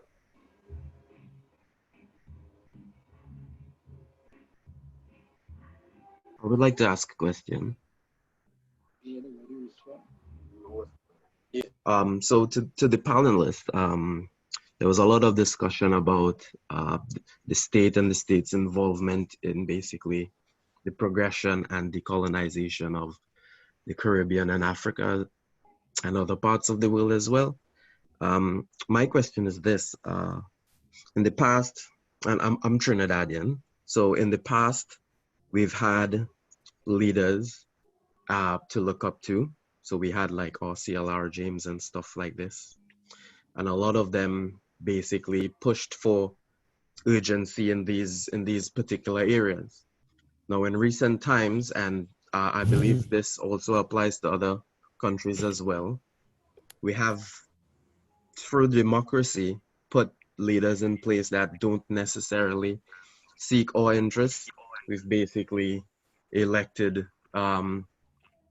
basically the new elite. So we've started to adopt colonization ideas on and towards our own people through the people that we elect and we vote for. So my question is, how do we reset this basically and get to a point where democracy works for everyone and seeks the interests of all in those decolonized countries? Democracy. Oh. Who is speaking? I had some problems just now. Who is speaking now? Oh, this is Nystrom Edwards. Yes, sir. Go ahead. Finish.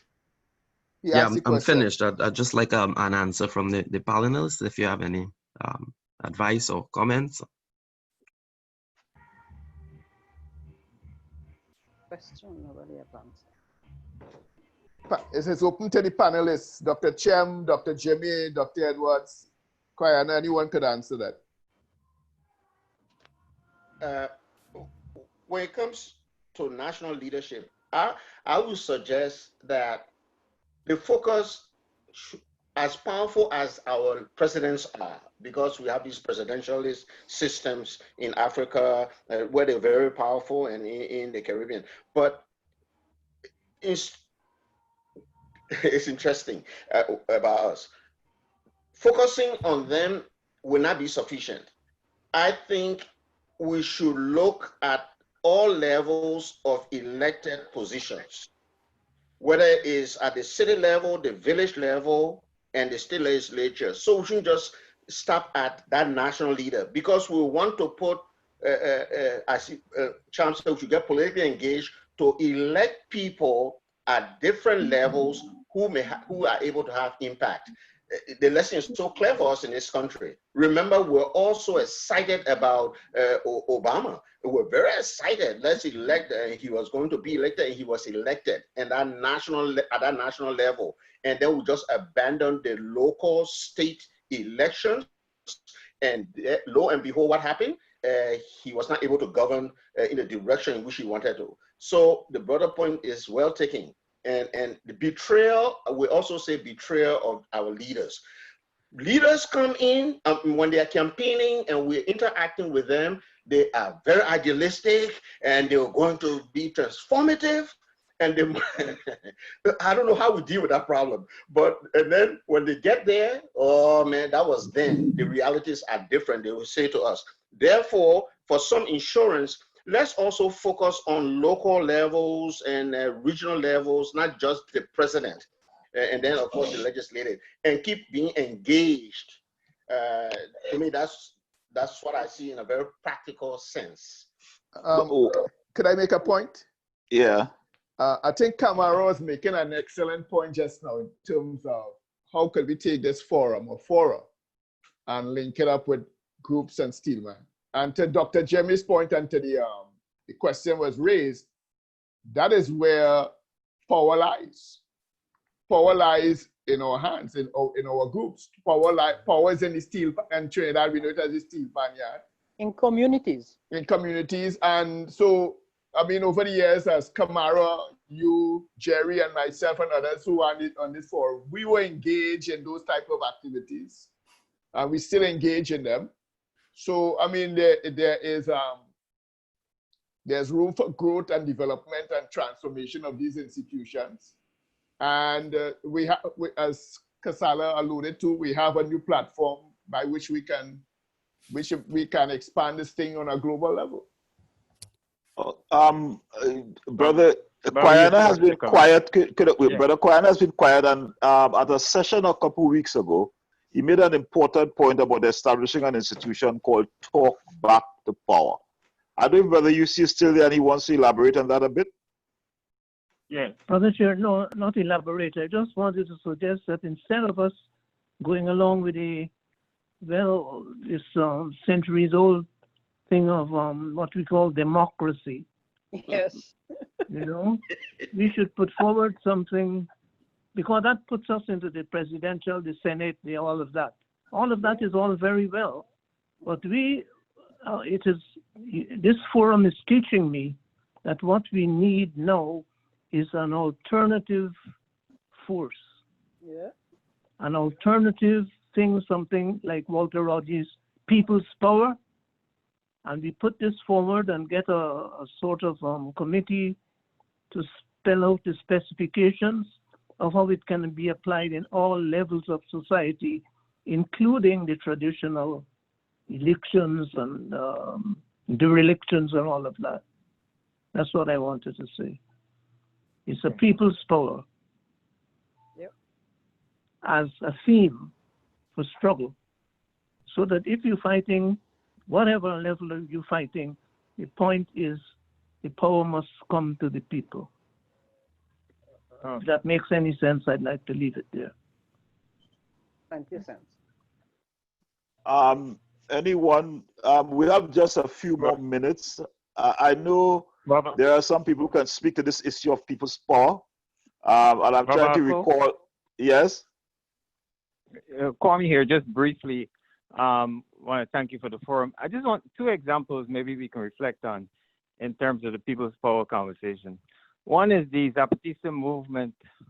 I don't know if you or anyone could touch on that as an example of that model. And also in Colombia for a minute there, they had created some way, I think it was called zones or villages of peace, where there's a kind of a no-go area for the combatants.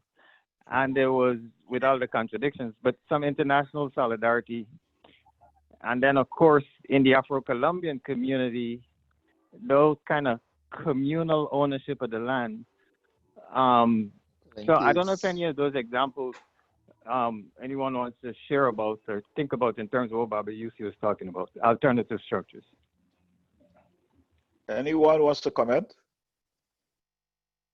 There are a number of emerging, not just in Mexico, but also in Spain.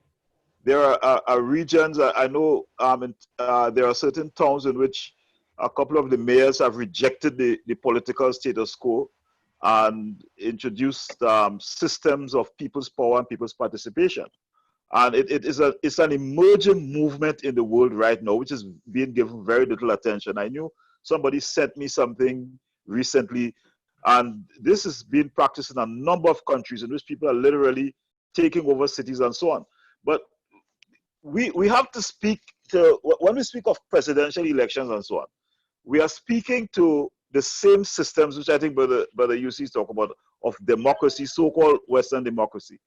And I always, at the end of these discussions, and I've been in many of them, I always at the end of these discussions say, we have to go back to Bob Marley's philosophy. And people would say, what? And Bob Marley's philosophy in one of his songs is, it takes a revolution to bring a solution. And I believe that is something we have to discuss. The word has become a dirty word.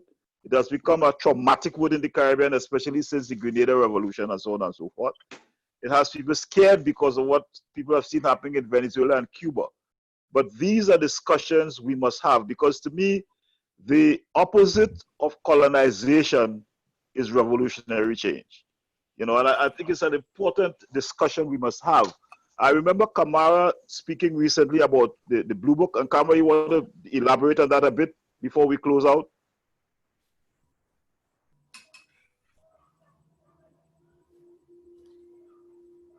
Hello?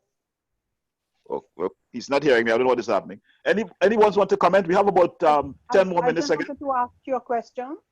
Is it possible to have to use the term that this brother Jimmeh or something like that use, ordinary people, in panels like this? Or do you plan to just have professor, doctors, and so on?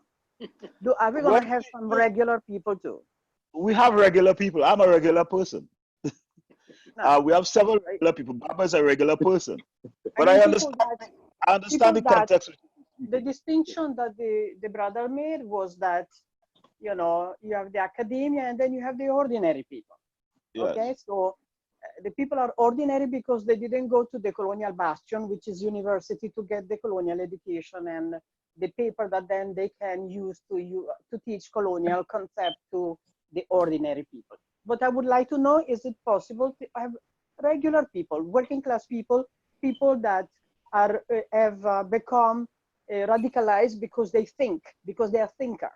There are plenty of those around, but I don't hear anybody here. Everybody seems to have titles here. No, I tend to disagree with that, sister. Nothing against that, but still. I'm a working class person. I came from the working class. I think most of the people here are from working class background. We are engaged in working class struggles. I mean, some of us just went to a university, but we are working class people. Yeah. I just want to make the comment that my suggestion about the steel pan yard assumes that we will have present not only us, but the masses at large.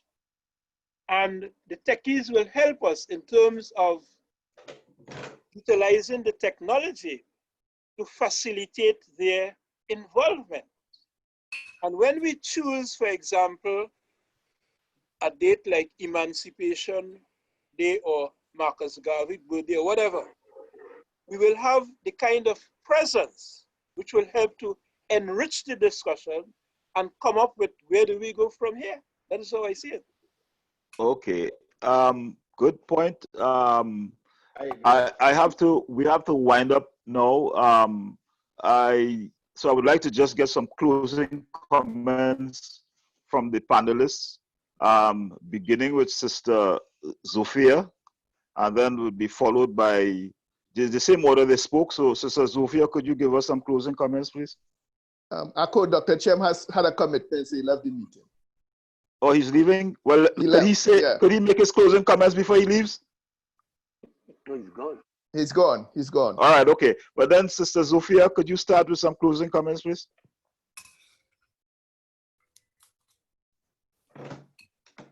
Go on too. Zophia? Sorry, I need to unmute. Okay.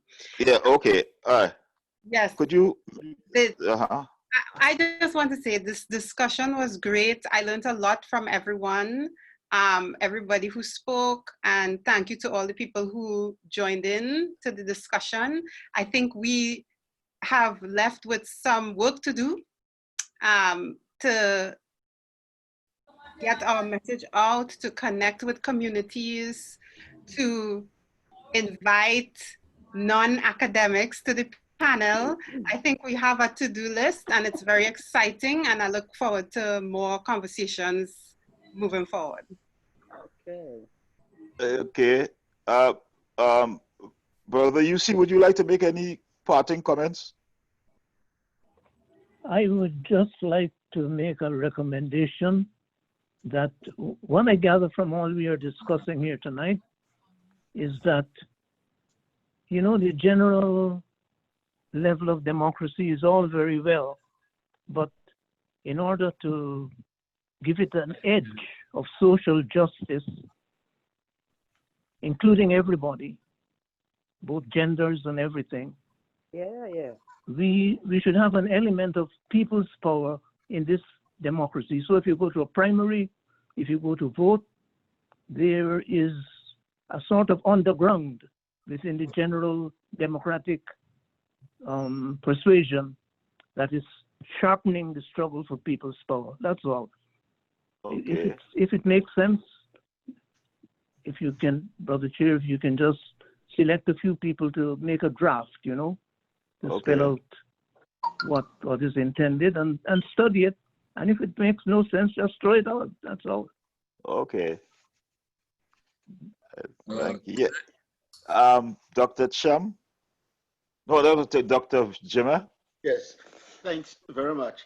This has been wonderful. I will consider this to be my participation in the domain of the marvelous, because we are connecting one to another, Africa and the diaspora.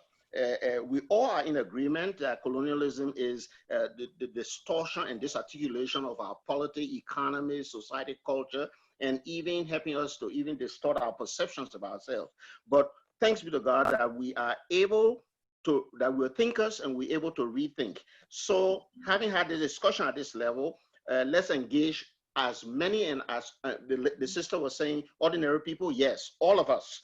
And so let's build our reconnections and let's look for practical solutions in the domains that we're in. I really believe this is workable. It's practical, it's feasible, and it can be sustained. I wish all of us the best. Thank you. Godfrey, would you want to make some comments? And I'll just make a few comments, a few announcements.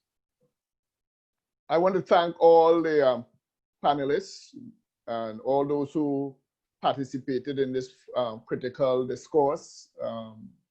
Ako and I have been talking about this for a while, and we want, to engage in these types of discussions. And as many people have said on the panel, and those who chimed in, we have our work to do. Wherever we are, whether we are in Atlanta, we are in Tuskegee, we are in San Fernando, we are in Liberia, wherever we are, in Jamaica, what part of Africa, we have our work to do, and people are not waiting on us. And as Jerry pointed out and others pointed out, people are doing what they have to do. People who are marching in the streets are not waiting on any intellectual discussion. They are doing what they have to do, and as the process goes along, they are coming up with ideas. So we have to continue and do our work. And the point is, there are many incomplete revolutions. The Haitian Revolution is incomplete.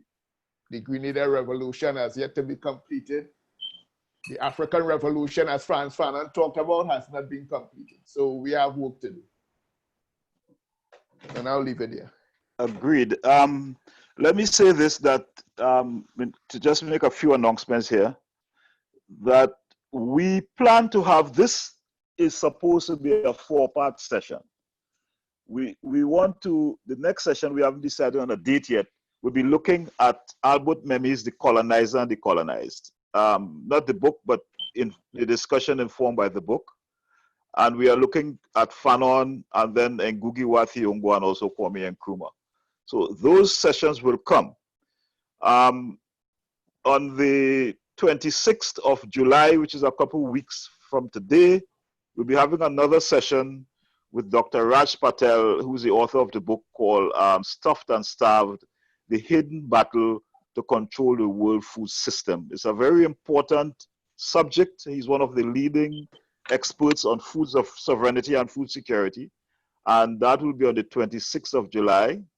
And then on the 9th of August, we'll be hosting Professor Vereen Shepherd of the University of the West Indies, who will be addressing the issue of emancipation. So we will be continuing these discussions towards the aim of, one, educating ourselves, educating the general public, but also at some point in time towards some concrete approaches as to how we can solve our problems. So I want to thank everyone who participated in this session. I think it was very enriching, to quote someone, and very fulfilling. And we had people from across the Caribbean. We also had people in Africa. I saw some names on the African continent actually listening, and so on. So I was very happy that we had this kind of cross-section of people participating in this discussion. So I thank everyone for being here, and I look forward to further participation in the future. Thank you all very much. Thank you very much. Thank you, Dr. Jimmeh. Thank you, Dr. Edwards, Dr. Thiam, and all the persons who contribute and ask questions. Thank you all very much. Thank you. Okay? Thank you. I just wanted to say also that Thank you. Dr. Asante have a program right now going on at the same time. Yeah, brother, Eusi wanted to say something, brother Eusi, before we leave. Brother Akko, I'd like you to put me in touch with the professor from Liberia. From Dr. Jimmeh? At some Sure. point. Yes. It's you. Because We like to have you at there. Tuskegee. We like to have you at Tuskegee. We have a forum called Under the Baobab Tree, and when we're back in normal, we'll certainly bring you down at Tuskegee. That'd be nice. You're always welcome. You're always welcome. So, brother, you see, they would be inviting you. That's right. I'd like you to put me in touch with this brother from Liberia. Yes. At some point after, yeah. Yes, he said. I was there in 1965, and I made some observations. Okay, beautiful. Which let's share. I like to discuss with him. Okay. Thank you. Akko, I'm trying to contact Jerry. I don't know if he's hearing me. Jerry Kangali. Yeah. Who? Jerry? Baba? Yes. Oi, what's up? Okay. Okay, good. Jerry, are you hearing Baba wants to get in touch with you? Hello, Jerry. Okay, Jerry is at the National Workers Union. If you go to their website, you can get Jerry. All right, good. Okay? All right, thank you. All right. Thank you all very much. Thank you. Will the recording be available? Yes, I'm going to speak with the administrator because I'm seeing it's being recorded here. So we will try to make it available. Okay? Thank you. Thank you. All right. Thank you all. Have a great day. Safe. Be safe. Yeah. Okay. All right. Bye.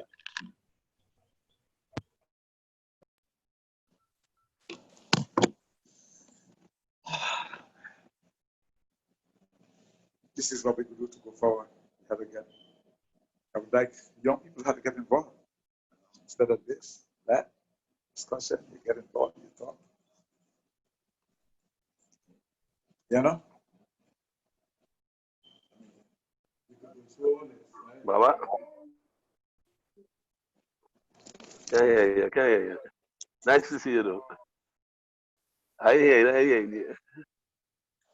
Microphone. But a lot of young people must get involved in things like this, you know? Yeah, sir. All right.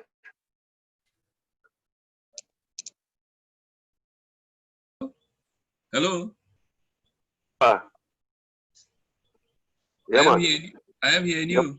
Well, I tried to get back on. I was going off, and then I heard you speaking. So I said, let me track back. So what is happening? You all right? Yes. Everybody okay as well. Everybody. You look well. Yeah, nice to see you, man. Same here. After so many years, eh? Yes. I'll check you out at work sometime, or probably. No problem. What I could do is I could give him a phone number. That's what. Yes, I know about to ask you for that. Yeah. So you could communicate. Yeah. Yes, 785. Go ahead. 7637. 785-7637. 7637. Yeah. Okay. When I call you, you'll get my number come up. Yeah, no problem, ahead. because I don't be in the office and thing much. I don't operate from office and thing. I don't clock in, no scene, and work no 8 hours business. Eh? Right. So this is your cell number. Yes, I do All right, a lot of my work from home, yeah, and in other areas and so on. So because these days I'm more into research and communication, publications, that kind of stuff. Right. Getting old, yeah. I mean, you have to recognize when you start to get old. But what you're capable of doing, what you're not capable of doing. You see that 3-letter word? That's our same word. We are mature citizens. Full stop. Right? You know, there's a thing about getting older. We strap that. We are continuously maturing. That's it. Right? I like that. Yeah, so it's easier just to call me, you know? Right, good. Okay, good. I'll be up in Barataria probably once a month, if so much. Oh, okay. Yeah, nice to see you, though. Same here, boy. I realized that the connection that we have from way back when is still there. Yeah, it has to be. Some similarities of thought, some similarities of what you want to see evolve and all this kind of thing. It's really, really That's good. right. Great. Yeah, yeah. Well, Yeah. it just goes underwater for a little while, but it has to come back up to the surface because this is what Definitely. life is about. Yeah. So Definitely. that's good, man. I must tell Marlene I saw you, man. Right, good. And when I talk with her too, I'll tell her that. Right, yeah, you know, after such a long time, you know. Yeah, man. You stay good and stay safe. Take care. All right. Yeah, you too. Good, man. Bye. Okay. Baba Sule.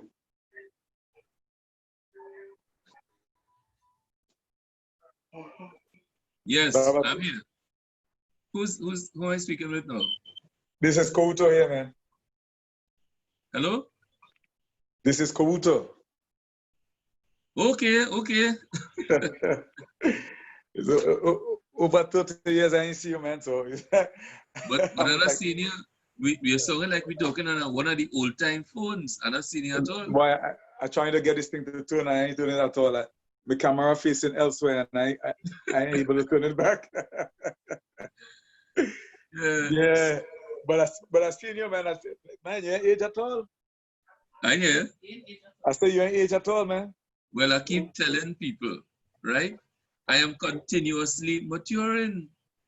Right? That's it. That's how to be, because this year will be 71 years. Okay? Right. So I'm trying my best. 71. I'm trying my best to be relevant. Yeah, well, this year I'll be 60. How much? 60? Yeah. Yeah, well, I mean, a number of you are my juniors, you know. I mean, no, we are all seniors. I know. Yeah, my brother. Well, so, where are you these days? You're retired? I'm still in Pennsylvania. Huh? I'm in Pennsylvania for the last 30 years. All right, you're across there, right. Okay. Yeah. Yeah. Yeah, man. Nice seeing you. I mean. So, how are your kids, man? Yeah, they're okay. Everybody really, they are just fine, you know? Right. That's fine. Yeah. Yeah, man, it's good to. When I saw you there, I was like, damn, is that Baba Sule, man? Yeah, man. I had to tell Baba Joe and them I see you, man. Huh? I had to tell Baba Joe and them I see you. Right. Good. Yeah. All right, man. Well, take care, man. Take care. Be strong. Sweeney mentioned, where you said you're in Pennsylvania? Yeah. Oh, no, you wouldn't be. Okay. Because you remember my sister Sweeney? Yeah. Right. And you know Chi? Chi, yeah. She have a child with Chi, right? Yeah, okay. Well, my nephew, which is my sister's child, who she had with Chi, yeah. he is now at Cornell, you know, as a professor there. I thought she said he was in Florida? No. He's at Ithaca. No. Ithaca. Yes. And sometimes every year let's go up at Ithaca, you know, except for this year. Right. Yeah. Every year, I'm always up there every year. Well, his name is Tao Sule. Yeah, I remember Tao. Yeah. Right, good.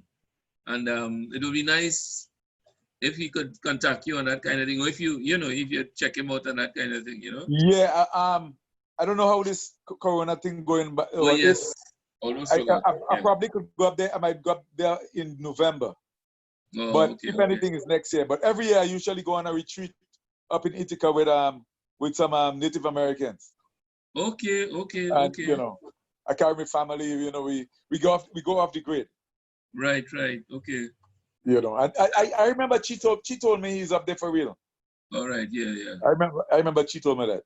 Right. Good. Because Chi and I is in touch. Huh? You all in touch? Yeah, we in touch. Yeah. Well, I and you have to be in touch too. I mean to say. Spell your name again for me, please.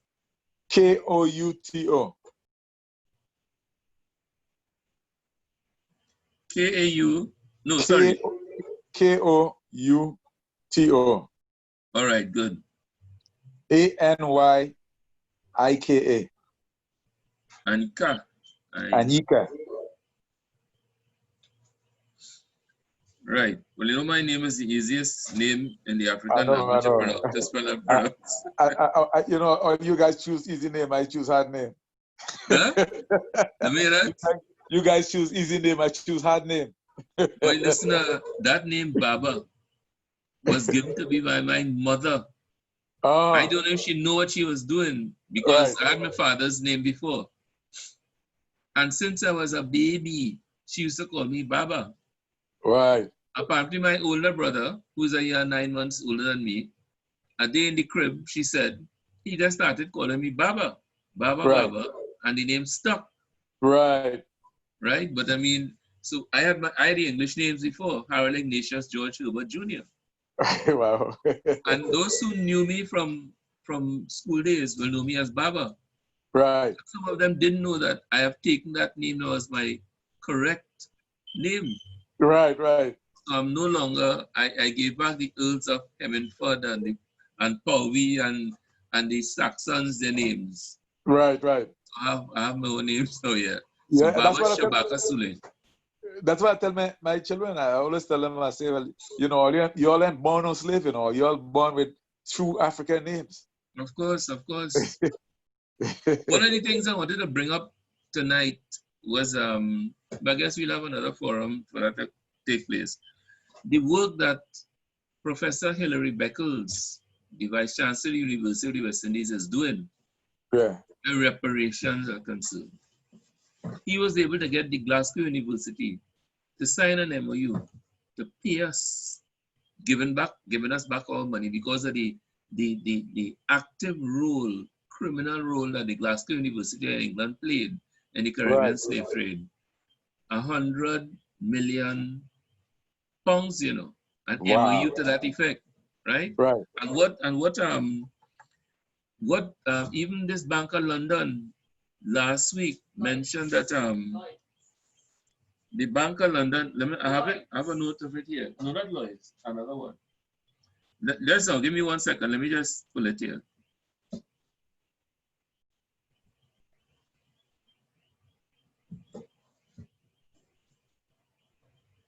I wanted to bring it up. The Bank of England last week apologized for what it called the inexcusable connections of some past governors and directors to slavery. And it said it would remove portraits of them from display anywhere on the premises. Wow. The history of several other British financial firms, including Barclays, is also under fresh scrutiny. But not that, Lloyd's of London, right? Lloyd's of London apologized also. But according to Hilary Beckles, that's not good enough. Right. He didn't apologize. And not only that, other institutions from countries from the United Kingdom, France, and Portugal also, he has his eyes on them. You see the research that he did recently with the book he just wrote. It is exposing the direct involvement in slavery from those organizations. And I say, it's a gorilla.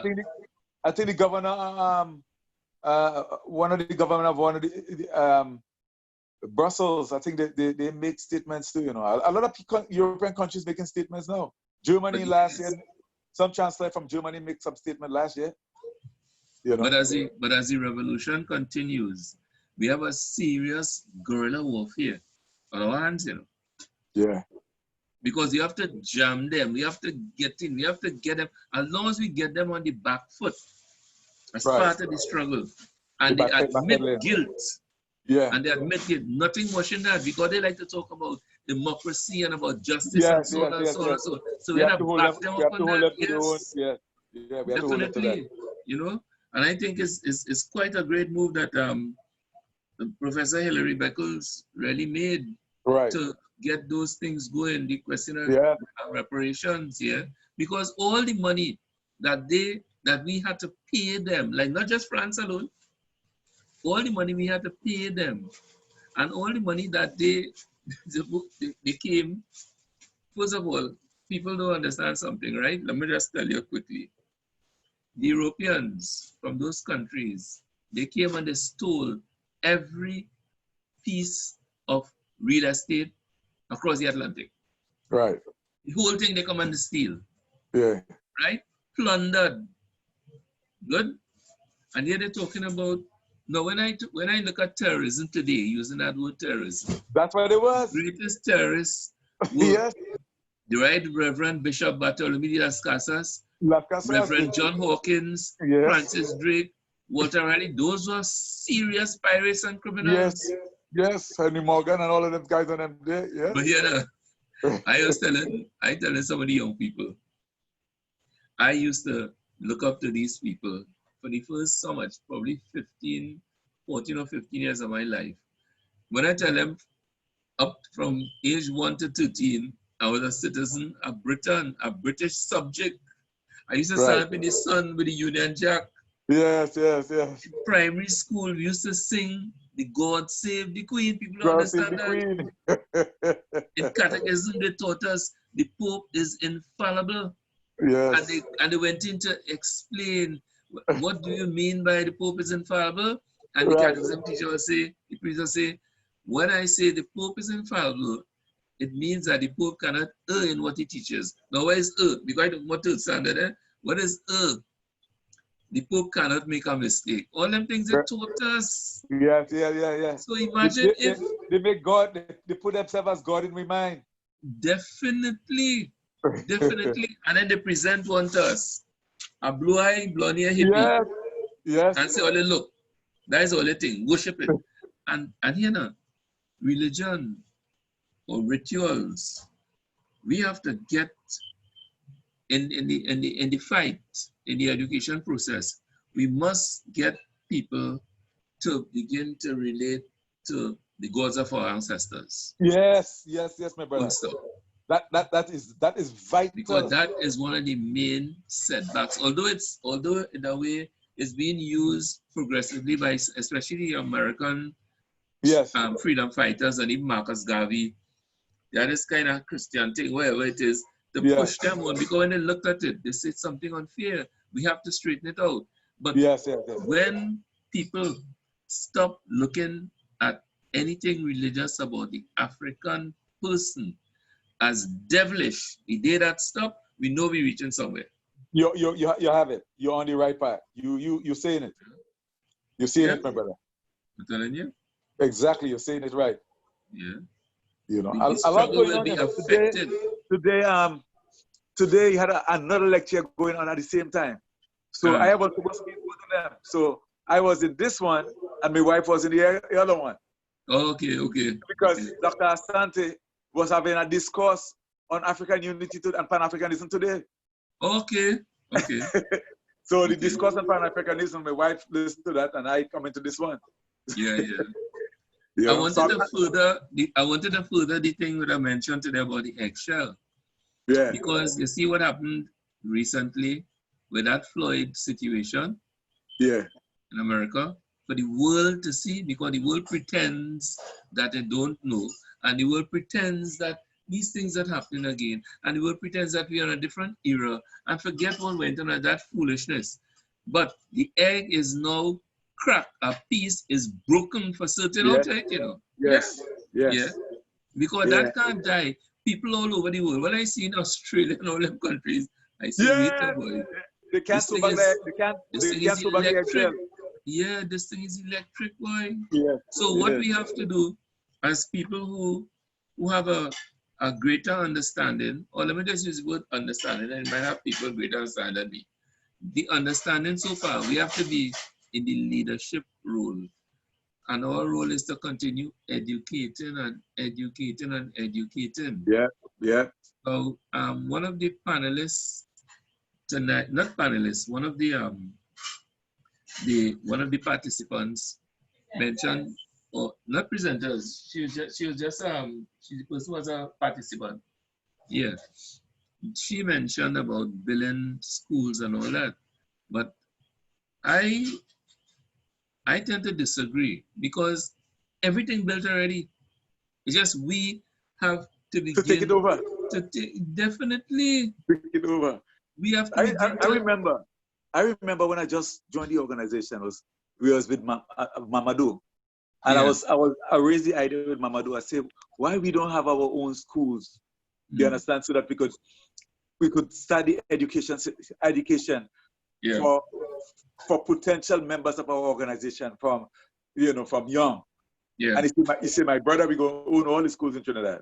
I always remember Mamadou telling me that. Yeah, because it had to start, you see how we start to have Britain on the back foot when the World Bank is saying they apologize for what they call the inexcusable connection to slavery. You see that? Yeah. You see the admission of guilt?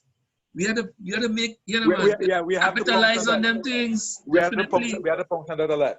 Yeah. No two ways about it. Yeah, man. And then Lloyd's of London, in Hilary Beckel's book, I think you should get a copy, you know. All of us should have a copy of that book. Let me tell you something.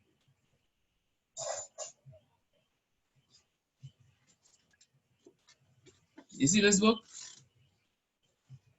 The first. Hilary Beckel's The First. Wow.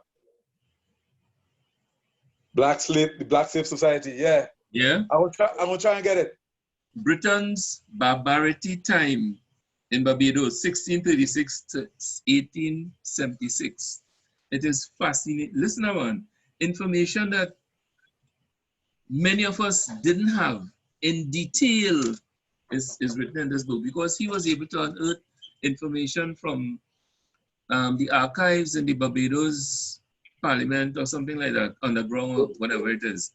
Right. And we got handwritten documents explaining what Britain did to the Caribbean. They started with Barbados. Barbados was the test laboratory. Barbados was the test laboratory. Even things that you notice here where they talk about putting us to stand up in a row. Some of us, if we get trouble, cut off our penises. Yes. Write up the information, send it to Lloyd's of London, and they get paid for their loss of property. That's how callous this thing was. Yeah. I remember learning about some of them in school, breaking on the wheel and chopping out the woman's belly, let the baby fall out. But worst of all is when Britain declared that the Africans who were brought from the continent and landed in Barbados would be deemed as chattel or property for the remainder of our generations. Not lives, generations. Generations, yes. Well, let us say, the date that they made that pronouncement. So if you are living in a society where you don't have human rights, and that society builds an economic system for your labor, and political system, and all these systems that they put in place, we were not in mind when they put those things in place. Exactly. Our role was to continue what we are doing. I hear in American people celebrating 4th of July. I say, listen, that's not a black people thing. You know? But yeah, Baba, take my number. Yeah. And we go connect on Skype or Facebook or whatever it is. Zoom. Yeah. It's 484. Yeah. 410. 7825. Right, let me see if I have that correct. 1-484-410-7825. Yeah, that's it. That's it? Yeah, boy. Yeah, man, you're Chad. By the way, have you seen Kamau since you're over there? A long time I see Kamau, but we in touch, you know. Young Kamau, who Olakila's young brother, young Kamau was in North, right? I'd like to contact Kamau too. I'll send you your number. Yeah, okay, good. Right. I'll text you your number. Well, this was a really, really interesting meeting, boy. We had to reach somewhere. Something has to give. This can't just die. Yes. It's not within our personality as African people who, and mind the way, modern science has now proven that we were here first. African people in Africa land, we were here first, So it seems as though they all came from us in some way. Everybody came from us. Everybody came from us. And if science is proving that now, that should tell us something. They talk about the gene, the additional gene that the African woman has that the other peoples from the other parts of the world don't have. And but not only, that's not only right. that, Anyway, it's the level. it seems as though Africa is the mother of civilization. Oh, Ben Yohanan did a book on it too, eh? Yeah. African mother of civilization, right? Good. Yeah. So we just had to go ahead and continue where we left off, where we were disrupted, where we were prostitute, where we, The interruption. Years. We had to stop the interruption. One more thing. An African thinker too in Britain, I'm trying to remember the man's name, a young fellow. What you're saying is that when he's very versed and he attended Cambridge too, like now. He said when he looked at history carefully, he's getting history, he's read Blyden, and he's read Chancellor Diop, and he's read Ben Yohanan, and he's going through. He said, he don't know how all of us turned out zombies from the kind of brainwashing and the kind of subjugation that they had us under, and the brutality, the violence, We want to survive. I'm telling you, we have a resilience. If we started, if we were there first, it means we are going to be here last. Yes. We're going to be here forever. That's why before I live, you remember Thomas Jefferson, ex-president of the United States, when he found, he said to think that these people who we have now enslaved are the people who give the world everything it has, the civilization, the philosophy. One of these days, these people will get to know that they are the ones who create everything that we have. Definitely. And crazy. the phobia that the people who are so much intricately involved in the system that they produce, that their foreparents produce, that's the white people, right? Some of them are really, really inextricably intertwined with that system, So they really feel that it's just a matter of time before we take over everything, and because of this. And then one of the fellows in Cambridge, when I went up to Thiam's graduation in England in 2012, one of the Cambridge professors was telling me that England has a serious problem. And he told me that a white fella, he said, because Britain seems to be losing its Britishness. And not only that, I laugh. He said, yeah.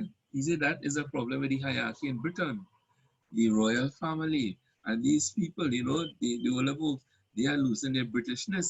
And the young Britons, they're not on that, They would like to remove that royal family eventually, Right? But another thing he said too, that statistics are showing that the European breed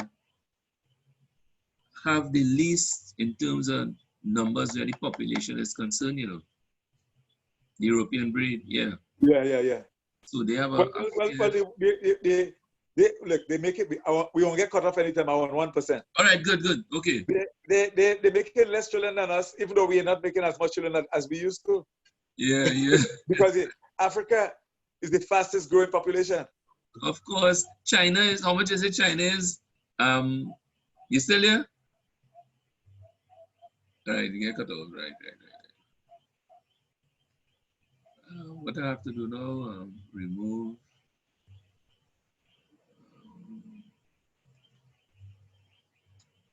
Stop video, right?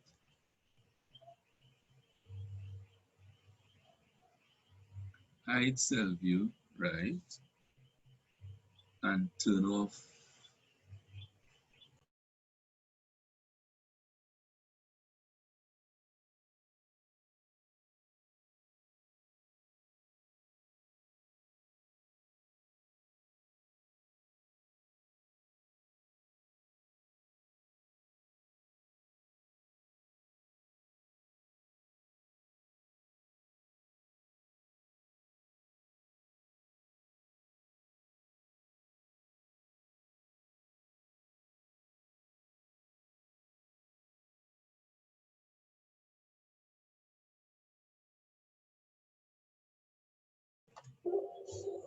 Right. Good. Off now.